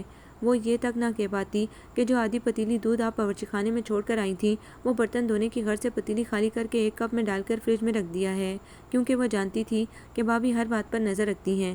لیکن یہ بات وہ اچھی طرح جانتی تھی کہ طاہرہ نے دودھ فریج میں رکھ دیا ہوگا، لیکن انہیں تو ہر حال میں اپنا بغض نکالنا ہوتا تھا، تو وہ اسی بات کو بہانہ بنا لیتی، کبھی کہتی ہائے ابھی تو ٹفن میں 4 روٹیاں رکھی تھی، اے طاہرہ تم نے کیا چاروں کھا لی؟ وہ جان بوجھ کر حیرانگی کے اظہار کے لیے منہ پر انگلی رکھ کر پوچھتی، اور وہ مارے خفت کے بس اتنا ہی کہہ پاتی، نہیں میں نے تو 1 روٹی لی تھی، لو باقی روٹیاں کیا جن کھا گئے؟ بھابھی بے اعتباری جتاتی اور وہ زمین میں دھنس کر رہ جاتی۔ نہیں بھابھی، وہ احد اور رحمہ ہاتھ میں روٹی کے ٹکڑے لیے گھوم رہے تھے، شاید انہوں نے اے بی ذرا اپنے حواسوں میں رہو، میرے بچوں کے کھانے پینے پر نظر رکھنے کی ضرورت نہیں ہے، اللہ رکھے اپنے باپ کا کھاتے ہیں، کسی کے در پر زبردستی نہیں پڑے۔ ایسے میں وہ بے بسی سے ان کی شکل دیکھتی رہ جاتی۔ بے خبری میں طاہرہ کے آنسو بچی کے رخسار پر گرے تو اس نے کسمسا کر گلابی ہونٹ سکیڑے۔ طاہرہ نے بے ساختہ اسے سینے سے بھینجا اور سسک سسک کر رونے لگی۔ خدا کے واسطے احسان علی، اس بچی کی خاطر آ جاؤ، ابھی تو یہ چھوٹی ہے، انسانی رویوں کی پہچان سے بے بہرہ ہے، لیکن شعور آتے ہی اس کی شخصیت کتنے حصوں میں بڑھ جائے گی تم سوچ بھی نہیں سکتے۔ میری بچی کو احساس محرومی سے بچانے کی خاطر لوٹ آؤ، میری کم روئی اور کم علمی کی سزا میری بیٹی کو نہ دو۔ آ کر دیکھو احسان علی، تمہاری بیٹی تمہاری طرح حسین اور خوبصورت ہے، اس پر میرا سایہ بھی نہیں پڑا۔ وہ رو رو کر اس ظالم شخص کو پکار رہی تھی کہ اس کا 5 سالہ بھتیجا اس کے ہاتھ پر پیار کرتے ہوئے بولا، پھوپھو آپ کو چوٹ لگی ہے کیا؟ اس معصوم کی سوچ یہیں تک جا سکتی تھی۔ طاہرہ نے روتے روتے مسکرا کر نفی میں گردن ہلا دی اور اس کا ہاتھ پکڑ کر بچی کے قریب کر دیا۔ لو بہن سے باتیں کرو۔ کیسے باتیں کروں، مجھے تو اس کا نام ہی نہیں پتہ، آج نے معصومیت سے کہا تو طاہرہ کو خیال آیا کہ اب تک بچی کا نام نہیں رکھا گیا ہے۔ آج پورے 15 دن کی بچی ہو گئی تھی۔ اس کا ارادہ تھا کہ احسان علی کی پسند کا نام رکھے گی، اور یہ 15 دن طاہرہ نے احسان کے فون کے انتظار میں گزار دیے تھے۔ وہ سوچ میں پڑ گئی۔ پھوپھو بتائیں نا اس کا نام کیا ہے؟ آج نے منمنا کر پوچھا۔ اس کا نام وانیہ ہے، طاہرہ نے خود ہی نام تجویز کر دیا۔ اپنے بابا سے کب تک ناراض رہو گی وانیہ؟ وانیہ نے ماں کے سینے سے سر اٹھا کر ایک نگاہ ماں کے چہرے پر ڈالی اور پھر سر سابقہ پوزیشن پر رکھ کر دوبارہ لیٹ گئی۔ دیکھو بیٹا، میری زندگی کا کیا بھروسہ کس وقت ساتھ چھوڑ جاؤں، رہنا تو تمہیں اپنے بابا کے ساتھ ہی ہے نا؟ وہ لجاجت سے اسے قائل کرنے کی کوشش کر رہی تھی۔ جی نہیں، آپ کہیں نہیں جائیں گی اور میں بھلا ان کے ساتھ کیوں رہنے لگی؟ آپ میری شادی وادی نہیں کریں گی کیا؟ وانیہ نے ہلکے پھلکے انداز میں ماں کو حیثیت سے نکالنا چاہا۔ ہاں، انہوں نے ٹھنڈی سانس بھری، بس خدا سے یہ دعا ہے کہ مجھے اتنی زندگی ضرور دے کہ اپنے ہاتھوں سے تمہیں رخصت کر سکوں۔ ہاں تو میری پیاری امی جان، یہ تو بڑا لمبا پروسیجر ہے، دیکھے نا، 2-3 سال تو لڑکا ڈھونڈنے میں لگیں گے، پھر کم از کم 5 سال تک منگنی رہے گی، اس کے بعد کہیں جا کر شادی ہوگی۔ اب اتنے لمبے پروگرام کے بارے میں آپ نے ابھی سے سوچنا شروع کر دیا، اسی لیے تو کہہ رہی ہوں جلدی سے بستر چھوڑیں اور اپنے لیے اچھا سا داماد ڈھونڈنے میں لگ جائیں۔ اس نے لاڈ سے ماں کے گلے میں باہیں ڈال دی۔ اس کی ان بے سروپا باتوں ہی کا اثر تھا کہ طاہرہ بے ساختہ ہنس دی۔ بہت بے شرم ہو گئی ہے، انہوں نے پیار سے چپت لگائی۔ شکر ہے آپ ہنسی تو، کتنے دن ہو گئے تھے آپ کو ہنستا ہوا دیکھے ہوئے۔ وانیہ، انہوں نے پرسوچ انداز میں اس کی جانب دیکھا۔ کیا ہوا امی، آپ کچھ کہنا چاہ رہی ہیں؟ وانیہ نے ماں کی سوچ پڑھ لی۔ تمہیں ارسل کیسا لگتا ہے؟ احسان علی نے خود ان سے کہا تھا کہ وانیہ سے ارسل کی بابت دریافت کریں، کیونکہ ان کا ارادہ تھا کہ وہ اپنی بیٹی کی شادی ارسل سے کریں۔ ماں کے اس سوال پر وانیہ نے قدرے ناگواری سے انہیں دیکھا۔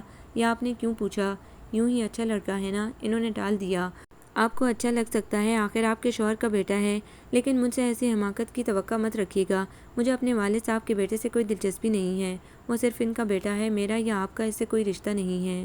پھر وہی احساس خجالت تھا جس سے پیچھے چھڑانے کی غرض سے وانیہ نے ارسل کے حوالے سے کسی بھی رشتے کو ماننے سے سختی سے انکار کر دیا۔ شاید اس طرح وہ اپنے آپ کو اس پچھتاوے سے نکالنا چاہ رہی تھی جس کی وجہ سے وہ اپنی نظروں میں آپ گر گئی تھی۔ وانیہ، یہ کیسی باتیں کر رہی ہو، تم سے کس نے کہا کہ ارسل احسان علی شاہ کا بیٹا ہے؟ طاہرہ مارے حیرت کے اٹھ کر بیٹھ گئیں۔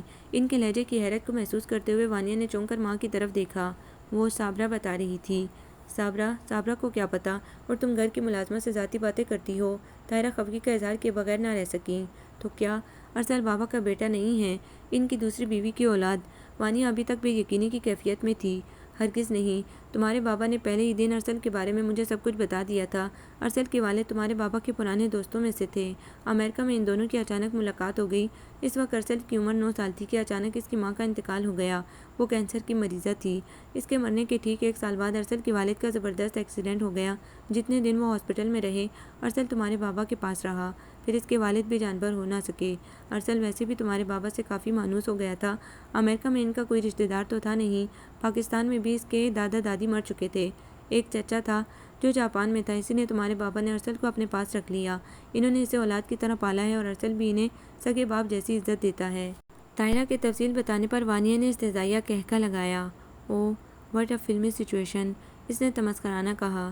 دوست کی اولاد کو باپ کی شفقت دیتے رہے اور جو حقیقی اولاد تھی اسے اپنے لمس سے اپنی شفقت سے محروم کر دیا۔ ایسے ہوتے ہیں باپ۔ اس پر آپ کہتی ہیں کہ میں ان سے ناراضگی ختم کر دوں؟ نہیں، کبھی نہیں، اب تو کبھی بھی نہیں۔ وہ دوڑتی ہوئی وہاں سے نکل گئی۔ طاہرہ نے بے بسی سے بیڈ گراؤنڈ سے سر ٹکا دیا۔ انہیں معلوم تھا کہ وانیہ اپنے کمرے میں جا کر رو رہی ہوگی۔ یہ سب ان محرومیوں کا رد عمل تھا جو اس کی شخصیت میں بس گیا تھا۔ طاہرہ کو اس بات کی بڑی ڈھارس تھی کہ بھابھی کی نسبت ان کے بچوں کا رویہ وانیہ کے ساتھ خاصا دوستانہ تھا۔ خاص طور پر احد جوں جوں شعور کی منزلیں طے کرتا گیا اس کے اندر سمجھ بوجھ آتی چلی گئی۔ اب وہ اپنی ماں کی کسی بھی زیادتی پر اس سے ٹوکے بنا نہیں رہتا تھا۔ یہی نہیں، وہ بھابھی کی زیادتیوں اور حرکتوں سے اپنے والد کو بھی آگاہ کرنے لگا تھا۔ اس کا فائدہ یہ ہوا کہ شکیل بھائی کو اپنی سرد اور بیوی کے ناروا سلوک کا اچھی طرح احساس ہو گیا۔ لیکن وہ مرد تھے، ہر وقت گھر میں نہیں رہ سکتے تھے۔ صبح اپنے کام پر جاتے تو رات کو کھانے پر ہی نظر آتے تھے۔ یوں ان 8-9 گھنٹوں کا استعمال بھابھی خوب اچھی طرح کرتی۔ انہیں اس بات کا بھی کلک تھا کہ ابھی منی آرڈر کی رقم ان کے ہاتھ میں آنے کی بجائے طاہرہ کے اکاؤنٹ میں جمع ہو جاتی ہے، اور ایسا شکیل بھائی کی وجہ سے ہوا تھا۔ وانیہ کی پڑھائی سے لے کر کہیں آنے جانے کے تمام معاملات کی ذمہ داری احد نے خود اٹھائی ہوئی تھی۔ وانیہ کو کالج جانا ہو، نوٹس چاہیے ہوں، کسی دوست یا کلاس فیلو کے گھر جانا ہو، احد نے ہر طرح وانیہ کے ساتھ تعاون کیا ہوا تھا۔ طاہرہ احد کے رویے کو ہمدردی سمجھتی رہی، لیکن انہیں یہ پتہ نہیں تھا کہ وانیہ کے لیے احد کے جذبات قطعی مختلف ہیں۔ وہ اسے روز اول سے چاہ رہا تھا، خاموش پجاری کی مانند، لیکن اس نے وانیہ پر کبھی اپنے جذبات ظاہر کرنے کی کوشش نہیں کی تھی۔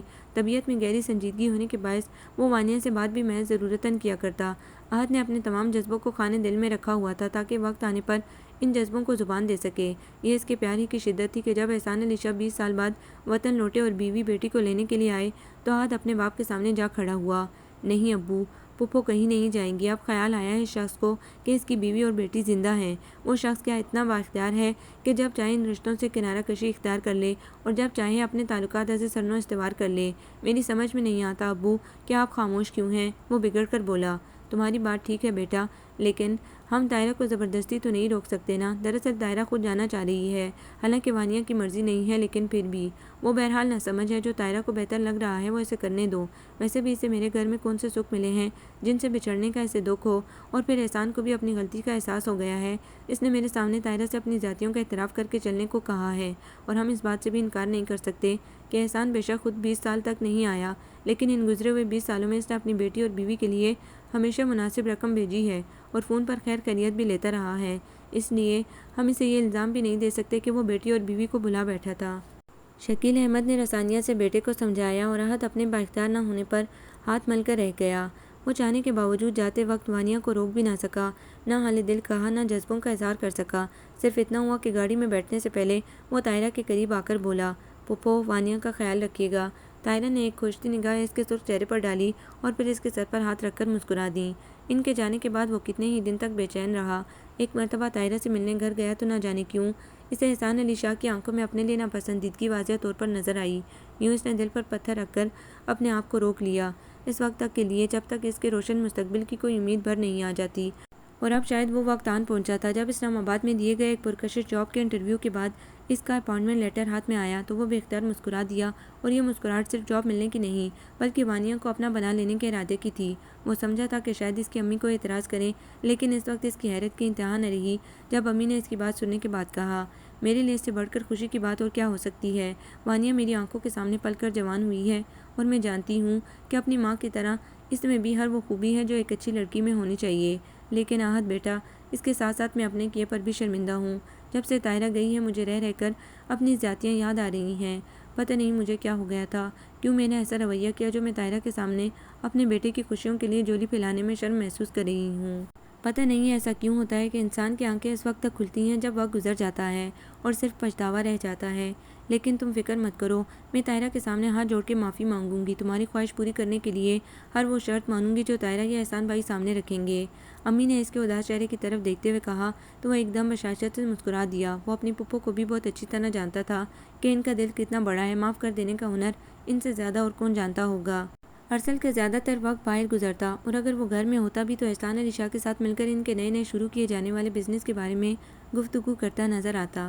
کبھی وہ اور احسان علی شاہ شیئرز خریدنے یا فروخت کرنے کے مسئلے میں الجھے نظر آتے، جس سے وانیہ کو اندازہ ہوا کہ وہ اور بابا غالباً مل کر کوئی بزنس کر رہے ہیں، اور یہ بات وانیہ کے لیے بڑی خوش آئند ثابت ہوئی تھی، کیونکہ جب سے وانیہ کو یہ معلوم ہوا تھا کہ ارسل کا اس سے کوئی ایسا رشتہ نہیں ہے جس کے بارے میں سوچتے ہوئے وہ گزشتہ ایک ماہ سے بے سکون تھی، ایک بوجھ سا ضمیر پر سے اتر گیا تھا اور آنکھیں پھر وہی سپنے بننے لگی تھیں جو ادھورے رہ گئے تھے، اور تو اور ارسل کی پیغام دیتی نظروں کا مفہوم واضح ہونے لگا تھا۔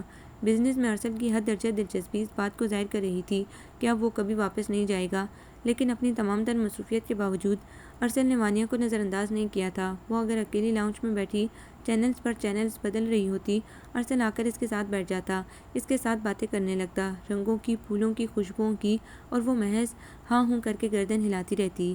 ارسل کی قربت اس پر سیر طاری کر دیتی تھی، وہ چاہنے کے باوجود اس سے نظر ملا کر بات نہ کر پاتی۔ ارسل جتنی دیر اس کے ساتھ رہتا اس کی ہتھیلیاں پسینے میں نم رہتی اور نظریں کارپٹ پر بنے پھولوں کو گنتی رہتی۔ وہ پوچھتا تمہیں آرٹ سے کوئی دلچسپی ہے، اور وہ گھبرا کر نفی میں گردن ہلا دیتی، مبادا اسے تفصیل سے بات نہ کرنی پڑ جائے۔ حالانکہ ڈیوینچی اور پکاسو کے آرٹ کی وہ دیوانی تھی، لیکن ایک دن اسے سخت شرمندگی اٹھانی پڑی۔ ارسل نے اپنے پسندیدہ موضوع ادب پر خاصی جامع گفتگو کرنے کے بعد اچانک کہا تمہیں ادب سے دلچسپی ہے؟ وانیہ نے حسب معمول نفی میں گردن ہلا دی۔ اچھا، ویسے مجھے بہت ہے، مجھے ذاتی طور پر ڈگنس کا novel hunchback of Notre Dame بہت پسند ہے۔ وانیہ کے منہ سے اچانک نکلا، لیکن ہنچ بیک آف نوٹر ڈیم تو ہیگو نے لکھا ہے۔ اس وقت ارسل نے کتنی دیر تک بہت گہری نظروں سے وانیہ کے سرخ چہرے کی طرف دیکھا تھا، جس نے اپنی بات مکمل کر کے اچانک زبان دانتوں تلے دبائی تھی۔ وہ حتی المکان کوشش کرتی کہ ارسل کا براہ راست سامنا نہ ہو، کہ اس کے سامنے وہ واقعی اپنے سدھ بدھ کھو دیتی اور پھر تنہائی میں اپنے آپ کو خوب ملامت کرتی، لیکن اس کا دل بھی عجیب راہ پر چل نکلا تھا۔ ارسل سامنے آتا تو دیکھا نہ جاتا اور نظر نہ آتا تو نگاہیں دیوانہ وار اسے تلاش کرتیں۔ جتنی وہ اپنے بابا سے بدظن تھی، ہونا تو یہ چاہیے تھا کہ وہ ارسل کو بھی ایسے ہی نظر انداز کر دیتی جیسے بابا کو کر دیتی تھی، اور وہ چاہتی بھی یہی تھی کہ وہ ارسل کو بالکل اگنور کر کے اپنا بغض نکالے، کیونکہ وہ جانتی تھی کہ اس کے بابا ارسل کو کتنا پسند کرتے ہیں۔ لیکن ارسل کا خیال آتے ہی سارا غصہ جاگ کی طرح بیٹھ جاتا اور ارادے کی ساری مضبوطی ریت کی طرح بہہ جاتی۔ ایسے میں وہ اپنے آپ کو بالکل بے بس محسوس کرتی۔ اس دن احسان علی طاہرہ کو ری چیک اپ کے لیے ڈاکٹر کے پاس لے کر گئے ہوئے تھے۔ وانیہ تنہائی سے اکتا کر باہر لان میں چلی آئی۔ موسم بھی خاصا خوبصورت ہو رہا تھا۔ وہ پیشواں زینے کی پہلی سیڑھی پر بیٹھ کر موسم انجوائے کر رہی تھی، تبھی ریسٹ واچ کا اسٹیپ لگاتے ہوئے ارسل باہر چلا آیا۔ وہ ابھی سو کر اٹھا تھا، بڑی بڑی سیاہ آنکھوں میں تاحال نیند کی خماری جھلک رہی تھی۔ وہ غالباً باہر جانے کے لیے نکلا تھا، لیکن وانیہ کو زینے پر بیٹھا دیکھ کر ٹھٹک کر رکا۔ ارے آپ اکیلی کیوں بیٹھی ہیں؟ وہ امی ڈاکٹر کے پاس گئی ہیں نا، اس لیے۔ وہ جلدی سے نظریں زمین پر گاڑ کر بولی۔ آپ نہیں گئی؟ ارسل کی مشتاق نظریں اس کے چہرے کا طواف کر رہی تھیں۔ نہیں، وانیہ ہنوز نظریں جھکائے بولی۔ کیا خیال ہے اس جگہ کتنی گہرائی میں پانی ہوگا؟ وہ سنجیدگی سے کہتا ہوا پنجوں کے پل زمین پر بیٹھ گیا۔ جی کس جگہ؟ وانیہ نے اتنے غیر متعلقہ سوال پر حیرانگی سے اس کی شکل دیکھی۔ یہاں جہاں آپ اپنی نظروں سے زمین کے سینے میں سوراخ کر رہی ہیں۔ اس کے ہونٹوں پر ایک شرارتی سی مسکراہٹ تھی۔ اس کی بات کا مطلب سمجھتے ہوئے وانیہ نے گھبرا کر اپنی نگاہوں کا رخ اس کے جوتوں کی طرف کر دیا۔ اس کے چہرے پر خجالت کے رنگ سے بکھر گئے تھے، جنہیں ارسل نے بہت والہانہ انداز میں دیکھا تھا۔ ایسا کرتا ہوں، میں اپنے شوز اپنے چہرے پر فٹ کروا لیتا ہوں، یقیناً یہ مجھ سے زیادہ خوبصورت ہوں گے۔ اس بہانے آپ کی نظریں اوپر تو اٹھیں گی۔ ارسل کی بات پر وانیہ بے ساختہ مسکرا دی اور ارسل کو لگا جیسے سارا منظر مسکرا دیا ہو۔ سنو، کیا تم مجھ سے دوستی نہیں کر سکتی؟ ارسل نے بچوں کی طرح دونوں انگلیاں جوڑ کر اس کے سامنے کر دیں۔ میں آپ سے کٹی تو نہیں ہوں؟ وانیہ نے بھی اسی انداز میں کہا تو ارسل بے ساختہ قہقہ لگا کر ہنس دیا۔ کٹی تو نہیں ہو، لیکن دوستوں کی طرح بے تکلف بھی نہیں ہو۔ کیا میں یہ سمجھوں کہ ایسا بابا کی وجہ سے ہے؟ اس کی گہری نگاہیں وانیہ کے یکلخت سنجیدہ ہوتے چہرے پر رکی۔ مجھے کوئی ضرورت نہیں ہے ان کی وجہ سے ایسا کرنے کی۔ ان کی؟ ارسل نے جان بوجھ کر تجاہل سے کام لیا۔ اوہ، غالباً تم اپنے فادر کی بات کر رہی ہو۔ میرا خیال ہے اپنے والد کے لیے اس طرح کے خیریت والے الفاظ استعمال کرنا تمہیں زیب نہیں دیتا۔ تمہارا رویہ بھی بابا کے ساتھ کچھ زیادہ اچھا نہیں ہے، کم از کم میرے لیے تو یہ بات ناقابل قبول ہے۔ اگر آپ کے ساتھ وہ سب کچھ ہوا ہوتا جو میرے اور میری ماں کے ساتھ ہوا ہے تو آپ کا رویہ شاید اس سے بھی بدتر ہوتا۔ میں تو لڑکی ہوں نا، اس لیے صرف چپ رہنے پر مجبور ہوں، جو کہ بقول آپ کے میرا غلط رویہ ثابت ہو چکا ہے۔ یہی وہ موضوع تھا جس پر سمجھوتہ کرنے کے لیے وہ کسی طور تیار نہیں ہوتی تھی، اور ارسل نے آج اس کی دکھتی رگ پر ہاتھ رکھ دیا تھا۔ اور اگر میرے ساتھ وہ سب کچھ ہوا ہوتا نا جو بابا کے ساتھ ہوا ہے تو شاید میرا رد عمل اس سے کہیں زیادہ شدید ہوتا۔ میں تو یہ سب کبھی نہ کرتا جو بابا نے تم لوگوں کے لیے کر دیا ہے۔ ظاہر سی بات ہے، انسان کو اس کی پسند کی شے نہ ملے تو کسی کو حق نہیں پہنچتا کہ وہ زبردستی اس کی ناپسندیدہ شے اس کے سر پر مسلط کر دے۔ انسان آزاد پیدا ہوا ہے، اسے ہر معاملے میں آزادی ہونی چاہیے۔ رشتوں کی بیڑیاں اس کے پاؤں میں ڈال کر قید کرنا کہاں کا انصاف ہے؟ ارسل کا لہجہ اتنا سرد تھا کہ اس کی ٹھنڈک وانیہ کو اپنی رگوں میں اترتی محسوس ہوئی۔ ارسل کا یہ روپ نہ صرف بہت بھیانک بلکہ کم از کم وانیہ کے لیے ناقابل یقین تھا۔ پھر بھی اپنی ماں کو ناپسندیدہ شے کا خطاب دینے پر اس نے اتنا ضرور کہا، انسان اور بے جان شے میں فرق محسوس کرنا سیکھیے۔ بے جان چیزوں کی تخلیق انسان خود کرتا ہے، لیکن ایک جیتی جاگتی سانس لیتی مخلوق جس نے بنائی ہے اس کی قدرت میں مداخلت نہ کریں۔ یہ نہ ہو کہ وہ اپنی قدرت کا کوئی کرشمہ بہت بھیانک روپ میں آپ کے سامنے لے آئے کہ اسے تبدیل کر سکتا ہے تو کر کے دکھا۔ آج وانیہ کو بخوبی اندازہ ہو گیا تھا کہ اس کے بابا کی طرح ارسل میں بھی انسانیت کم اور مردانگی زیادہ ہے۔ اس سے مزید بات کر کے وہ اپنے آپ کو اور زیادہ بے وقت نہیں کر سکتی تھی، اس لیے اس نے وہاں سے اٹھ جانا ہی بہتر سمجھا۔ ارے وانیہ، ٹھہرو تو صحیح، ارسل کی پیچھے سے آواز آئی تھی۔ خدا کی مرضی سے منکر ہو کر کم پر کمپرومائز نہ کرنے والا خود غرض انسان، بالکل اپنے بابا کی طرح، ویسے ہی سوچ وہی کروفر۔ اس سے پہلے کہ ارسل کی آواز اس کے کمرے تک آ پہنچتی، اس نے جلدی سے دروازہ بند کر لیا۔ کتنے ہی آنسو پلکوں سے ناتا توڑ کر دامن سے رشتہ جوڑتے رہے، نہ جانے کتنی ساعتیں گزر گئی، ہر ساتھ ایک صدی کے برابر۔ کیسے گھاؤ لگائے تھے ارسل کی باتوں نے، لیکن اس میں ارسل کا کیا قصور؟ نادان دل نے معصومیت کی انتہا کر دی تھی۔ جو کہانی بابا نے اسے سنائی ہوگی اس سے تو وہی حقیقت لگے گی نا، لہٰذا ایسے میں اس کی ساری ہمدردیاں بابا کے ساتھ ہونی چاہیے، نہ کہ میری مظلوم ماں کے ساتھ۔ یہ کیسی بے اختیاری تھی جو ارسل کو بے قصور ثابت کرنے پر تلی ہوئی تھی۔ اس نے تھک کر اپنے آپ کو بیڈ پر گرا دیا اور زاروں قطار رونے لگی۔ طاہرہ، تم نے وانیہ سے ارسل کے سلسلے میں بات کی؟ احسان علی شاہ نے پوچھا۔ نہیں، ابھی تو نہیں کی، طاہرہ نے جواب دیا اور کسی گہری سوچ میں گم ہو گئی۔ جلد از جلد بات کر لو۔ امریکہ میں ارسل اور میں نے گارمنٹ کا چھوٹا سا بزنس شروع کر دیا تھا۔ ارسل کو بزنس وائنڈ اپ کرنے امریکہ جانا ہے۔ میں چاہتا ہوں کہ اس کے جانے سے پہلے منگنی کی رسم ادا کر دی جائے۔ طاہرہ نے محسوس کیا کہ ارسل کے سلسلے میں احسان علی شاہ کے لہجے میں قطعیت تھی۔ وہ کچھ مایوس سی ہو گئی، نہ جانے کیوں بہت سی ظاہری خوبیوں کے باوجود ارسل وانیہ کے لیے انہیں موزوں نہیں لگ رہا تھا۔ ارسل کا اپنی ذات پر حد درجہ اعتماد انہیں کسی انجانے خوف میں مبتلا کر رہا تھا۔ طاہرہ نے بارہا اس کا موازنہ کیا تھا۔ اس میں طاہرہ کو احسان علی شاہ کی جھلک نظر آئی تھی۔ طاہرہ نے نوٹ کیا تھا کہ جو کاروباری باتیں ارسل اور احسان علی کے درمیان ہوتی تھیں، ان میں ہونے والے فیصلے ارسل کی مرضی کے ہوتے تھے۔ احسان علی شاہ جیسا مضبوط قوت ارادی کا مالک نہ کرتے کرتے بھی ارسل کی مرضی پر سر جھکا دیا کرتا، کیونکہ ارسل کو اپنے فیصلے منوانے کا ہنر آتا تھا۔ اور یہی بات تھی جس میں طاہرہ کو انجانے خوف کی آہٹ سنائی دے رہی تھی۔ وہ جانتی تھی کہ اس کی بیٹی کتنی نازک ہے، ایک بے حد حساس دل کی مالک، چھوٹی چھوٹی باتوں کو روگ بنا لینے والی۔ اس کے لیے تو کوئی اسی کے جیسا حساس دل اور نرم خو شریک سفر ہونا چاہیے جو اس کے احساسات کو سمجھ سکے، جیسے صرف منانے ہی کی نہیں ماننے کی بھی عادت ہو۔ اور یہ تمام خوبیاں عہد میں بدرجہ اتم موجود تھیں، لیکن اس وقت عہد کا نام لے کر وہ احسان علی شاہ کو ناراض نہیں کر سکتی تھی، اسی لیے محض خاموشی سے سر جھکا کر رہ گئی کہ اس کے کانوں نے ہمیشہ دوسروں کے کیے گئے فیصلوں کی گونج سنی تھی، زبان ابھی تک اس لذت سے ناشنا تھی۔ دل اور دماغ کی جنگ میں اس کے اعصاب چل ہو رہے تھے۔ دل ارسل کی راہ چھوڑنے کو تیار نہ تھا اور دماغ اسے راہ بدلنے کا مشورہ دے رہا تھا۔ اس کشمکش میں اس کا حسین چہرہ کملا کر رہ گیا تھا۔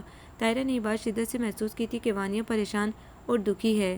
چند دنوں سے ارسل کے رویے میں بھی وانیہ کے لیے بے نیازی نظر آ رہی تھی، ورنہ یہ بات تو طاہرہ بھی اچھی طرح جانتی تھی کہ ان کی بیٹی محبت کا روگ لگا بیٹھی ہے۔ ارسل کو دیکھ کر جو رنگ وانیہ کے چہرے پر بکھرتے تھے وہ ان کی نظروں سے پوشیدہ نہ رہ سکے تھے، اور ارسل کی آنکھوں میں بھی وانیہ کے لیے پسندیدگی کے جذبات صاف نظر آتے تھے۔ شاید یہی وجہ تھی کہ اتنی حقیقت پسندانہ سوچ رکھنے کے باوجود وہ احسان علی شاہ کے سامنے عہد کا نام نہ لے سکی، ورنہ بیٹی کے مستقبل کے لیے اتنی ہمت تو وہ کر ہی لیتی۔ کیا بات ہے وانیہ، کیسے ملگجے کپڑوں میں بیٹھی ہو؟ جاؤ نہا کر کپڑے تبدیل کرو۔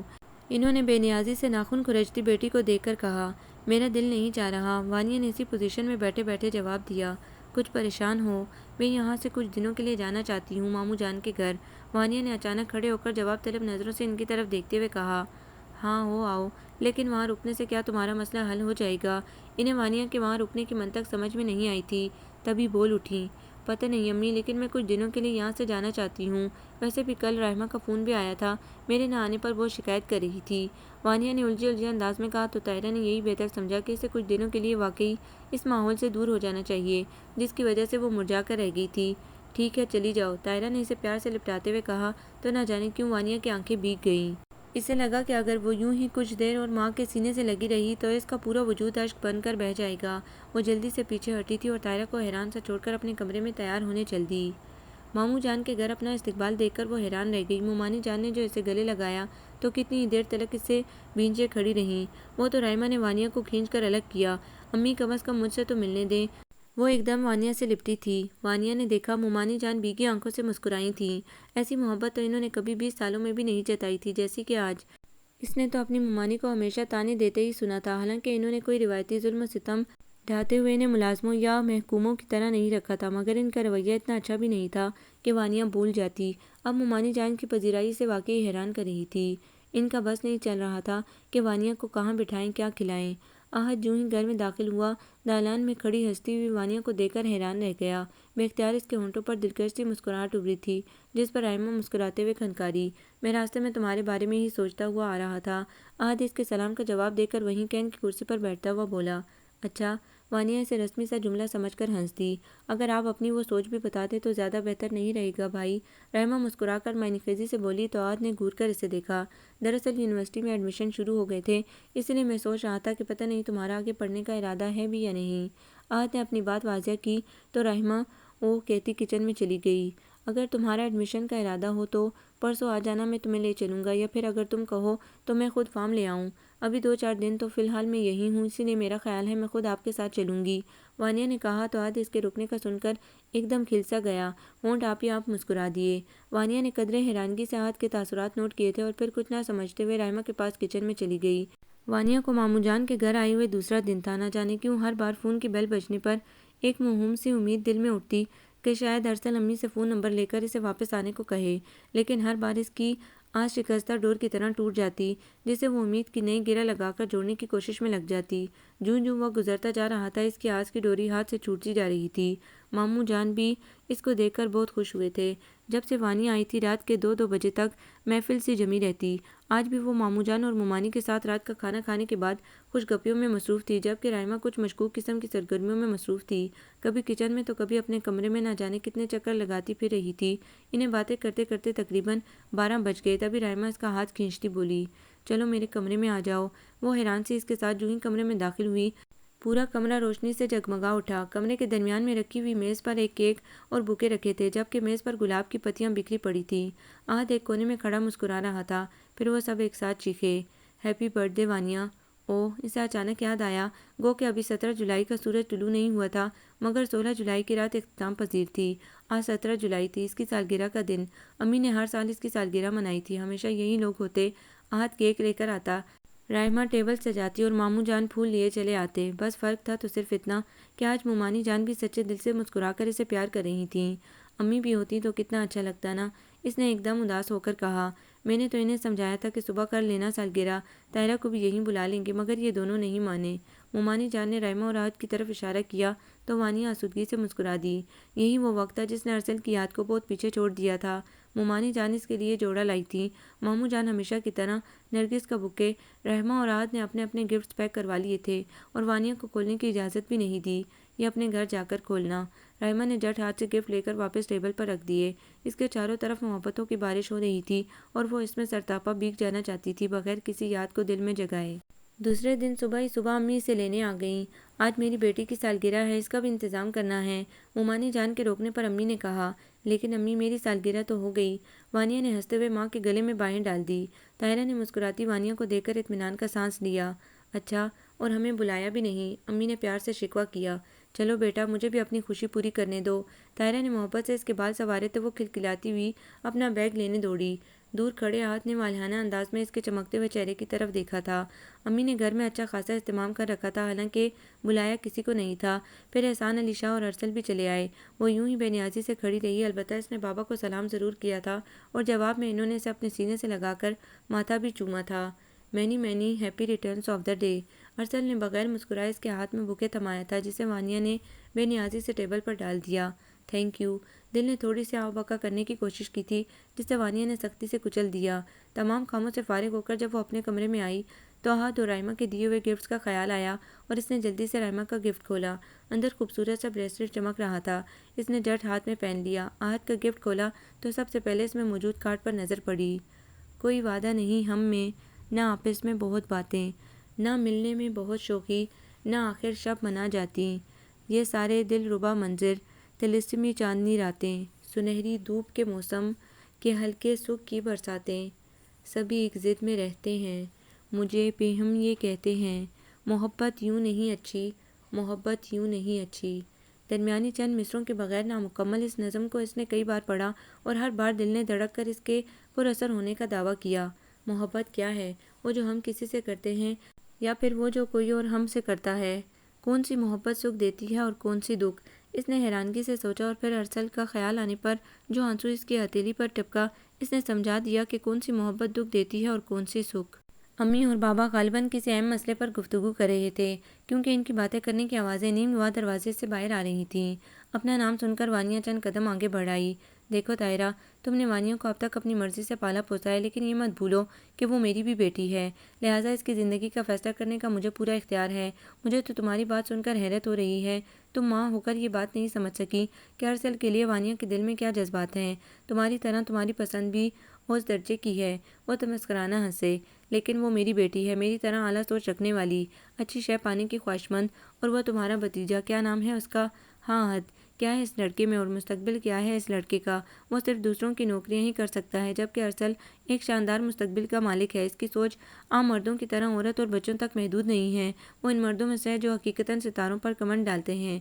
ایک مضبوط قوت ارادی کا مالک، کمزور لمحوں کی گرفت میں نہ آنے والا، رشتوں کو پاؤں کی بیڑیاں نہ بنانے والا۔ اس کی سوچ کی پرواز بہت بلند ہے۔ سچ پوچھو تو مجھے بھی ارسل کے اندر اپنی شبیہ نظر آتی ہے۔ ان کے لہجے میں تفاخر ہی تفاخر تھا۔ باہر کھڑی وانیا کے لبوں پر ایک تلخ سی مسکراہٹ آ گئی۔ آپ باپ بن کر نہیں صرف مرد بن کر سوچ رہے ہیں بابا جان۔ آپ نے مجھے پالا ہوتا، مجھے کبھی بچپن میں روتے دیکھ کر شفقت سے رونے کا سبب پوچھا ہوتا، کبھی میری بیماری یا تکلیف دیکھ کر دیوانہ وار ڈاکٹرز کے پاس بھاگے ہوتے تو آپ کو آج یہ اچھی طرح اندازہ ہوتا کہ آپ کی بیٹی کتنی نازک ہے، لفظوں سے زخمی ہونے والی، اور ارسل وہ شخص ہے جو الفاظ کی سنگریزی استعمال کرنے سے بخوبی واقف ہے۔ آپ تو یہ تمام باتیں نہیں جانتے لیکن میری ماں جانتی ہے، تبھی زندگی میں پہلی بار آپ کے فیصلے سے اختلاف کر دیا، لیکن میں بھی اپنی ماں کو بہت اچھی طرح جانتی ہوں، وہ ہمیشہ کی طرح آج بھی ہار جائے گی، اس کے زخم وجود پر ایک نئے گاؤ کا اضافہ ہو جائے گا۔ کل تک وہ اپنے نصیبوں پر روتی رہی تھی، آج کے بعد بیٹی کے غموں پر سر پٹکتی یوں ہی دنیا سے چلی جائے گی، اس لیے کہ وہ اپنے آپ کو بالکل بے بس سمجھتی ہے۔ وہ آہستگی سے دستک دے کر اندر چلی آئی۔ سامنے اس کی ماں یوں سر جھکائے بیٹھی تھی جیسے زندگی ہار دی ہو، جبکہ اس کا باپ بڑے فخر سے سینہ پھلائے اپنے فیصلے کی جیت پر مسرور نظر آ رہا تھا۔ آ گئی ہماری بیٹی، وہ بشاشت سے مسکرائے۔ نہ جانے کیوں اس وقت شدت سے وانیا کا دل چاہا کہ اپنے باپ کے ہونٹوں سے مسکراہٹ چھین کر اپنی ماں کے سوکھے لبوں پر سجا دے۔ آپ بالکل ٹھیک کہہ رہے ہیں بابا، واقعی میں ہوں بہو آپ کی طرح ہوں، وہی اعلیٰ سوچ، بہترین پسند، مضبوط قوت ارادی اور فیصلہ کر کے اس پر قائم رہنے والی اعلیٰ صفت۔ اسی لیے میں نے سوچا کہ جب میرے اندر اتنی ساری خوبیاں ہیں تو اپنے بارے میں فیصلہ کرنے کا مجھے پورا اختیار ہونا چاہیے۔ ظاہر ہے انسان ایک ناپسندیدہ شے کے ساتھ زندگی کیوں کر گزار سکتا ہے۔ وانیا کی بات پر طاہرہ نے ایک کرب سے اس کی طرف دیکھا تھا۔ یہ بات ہوئی نا بابا کی جان، دیکھو یہ میری بیٹی ہے، میری طرح پر اعتماد، تمہارا تو اس پر سایہ بھی نہیں پڑا۔ احسان علی کے لہجے میں چھپی ہوئی حقارت طاہرہ بہت اچھی طرح سمجھتی تھی۔ 20 سال بعد بھی وہ ویسا ہی تھا۔ اس کی قربانیوں کو اس نے فرض سمجھ کر نظر انداز کر دیا تھا۔ مسلسل جیت کا جو نشہ ہوتا ہے، احسان علی شاہ اس نشے میں پور پور ڈوبا ہوا تھا۔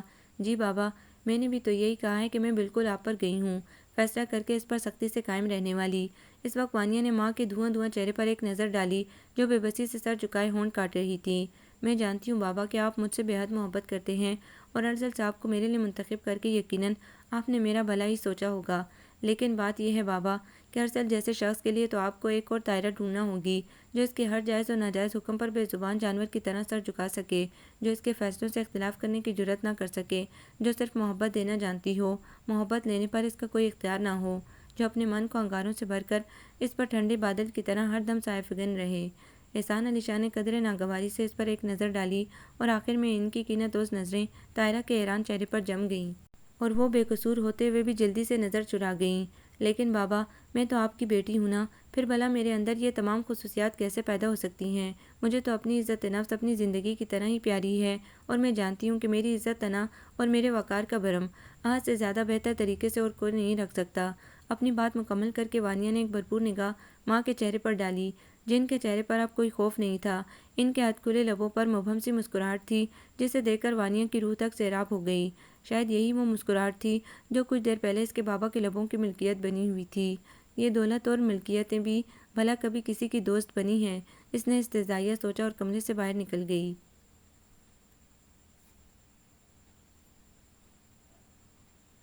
آپ کو یہ ناول کیسا لگا؟ کمنٹس میں اپنی رائے ضرور دیں۔ ہمارے چینل کو لائک کریں، سبسکرائب کریں، شیئر کریں۔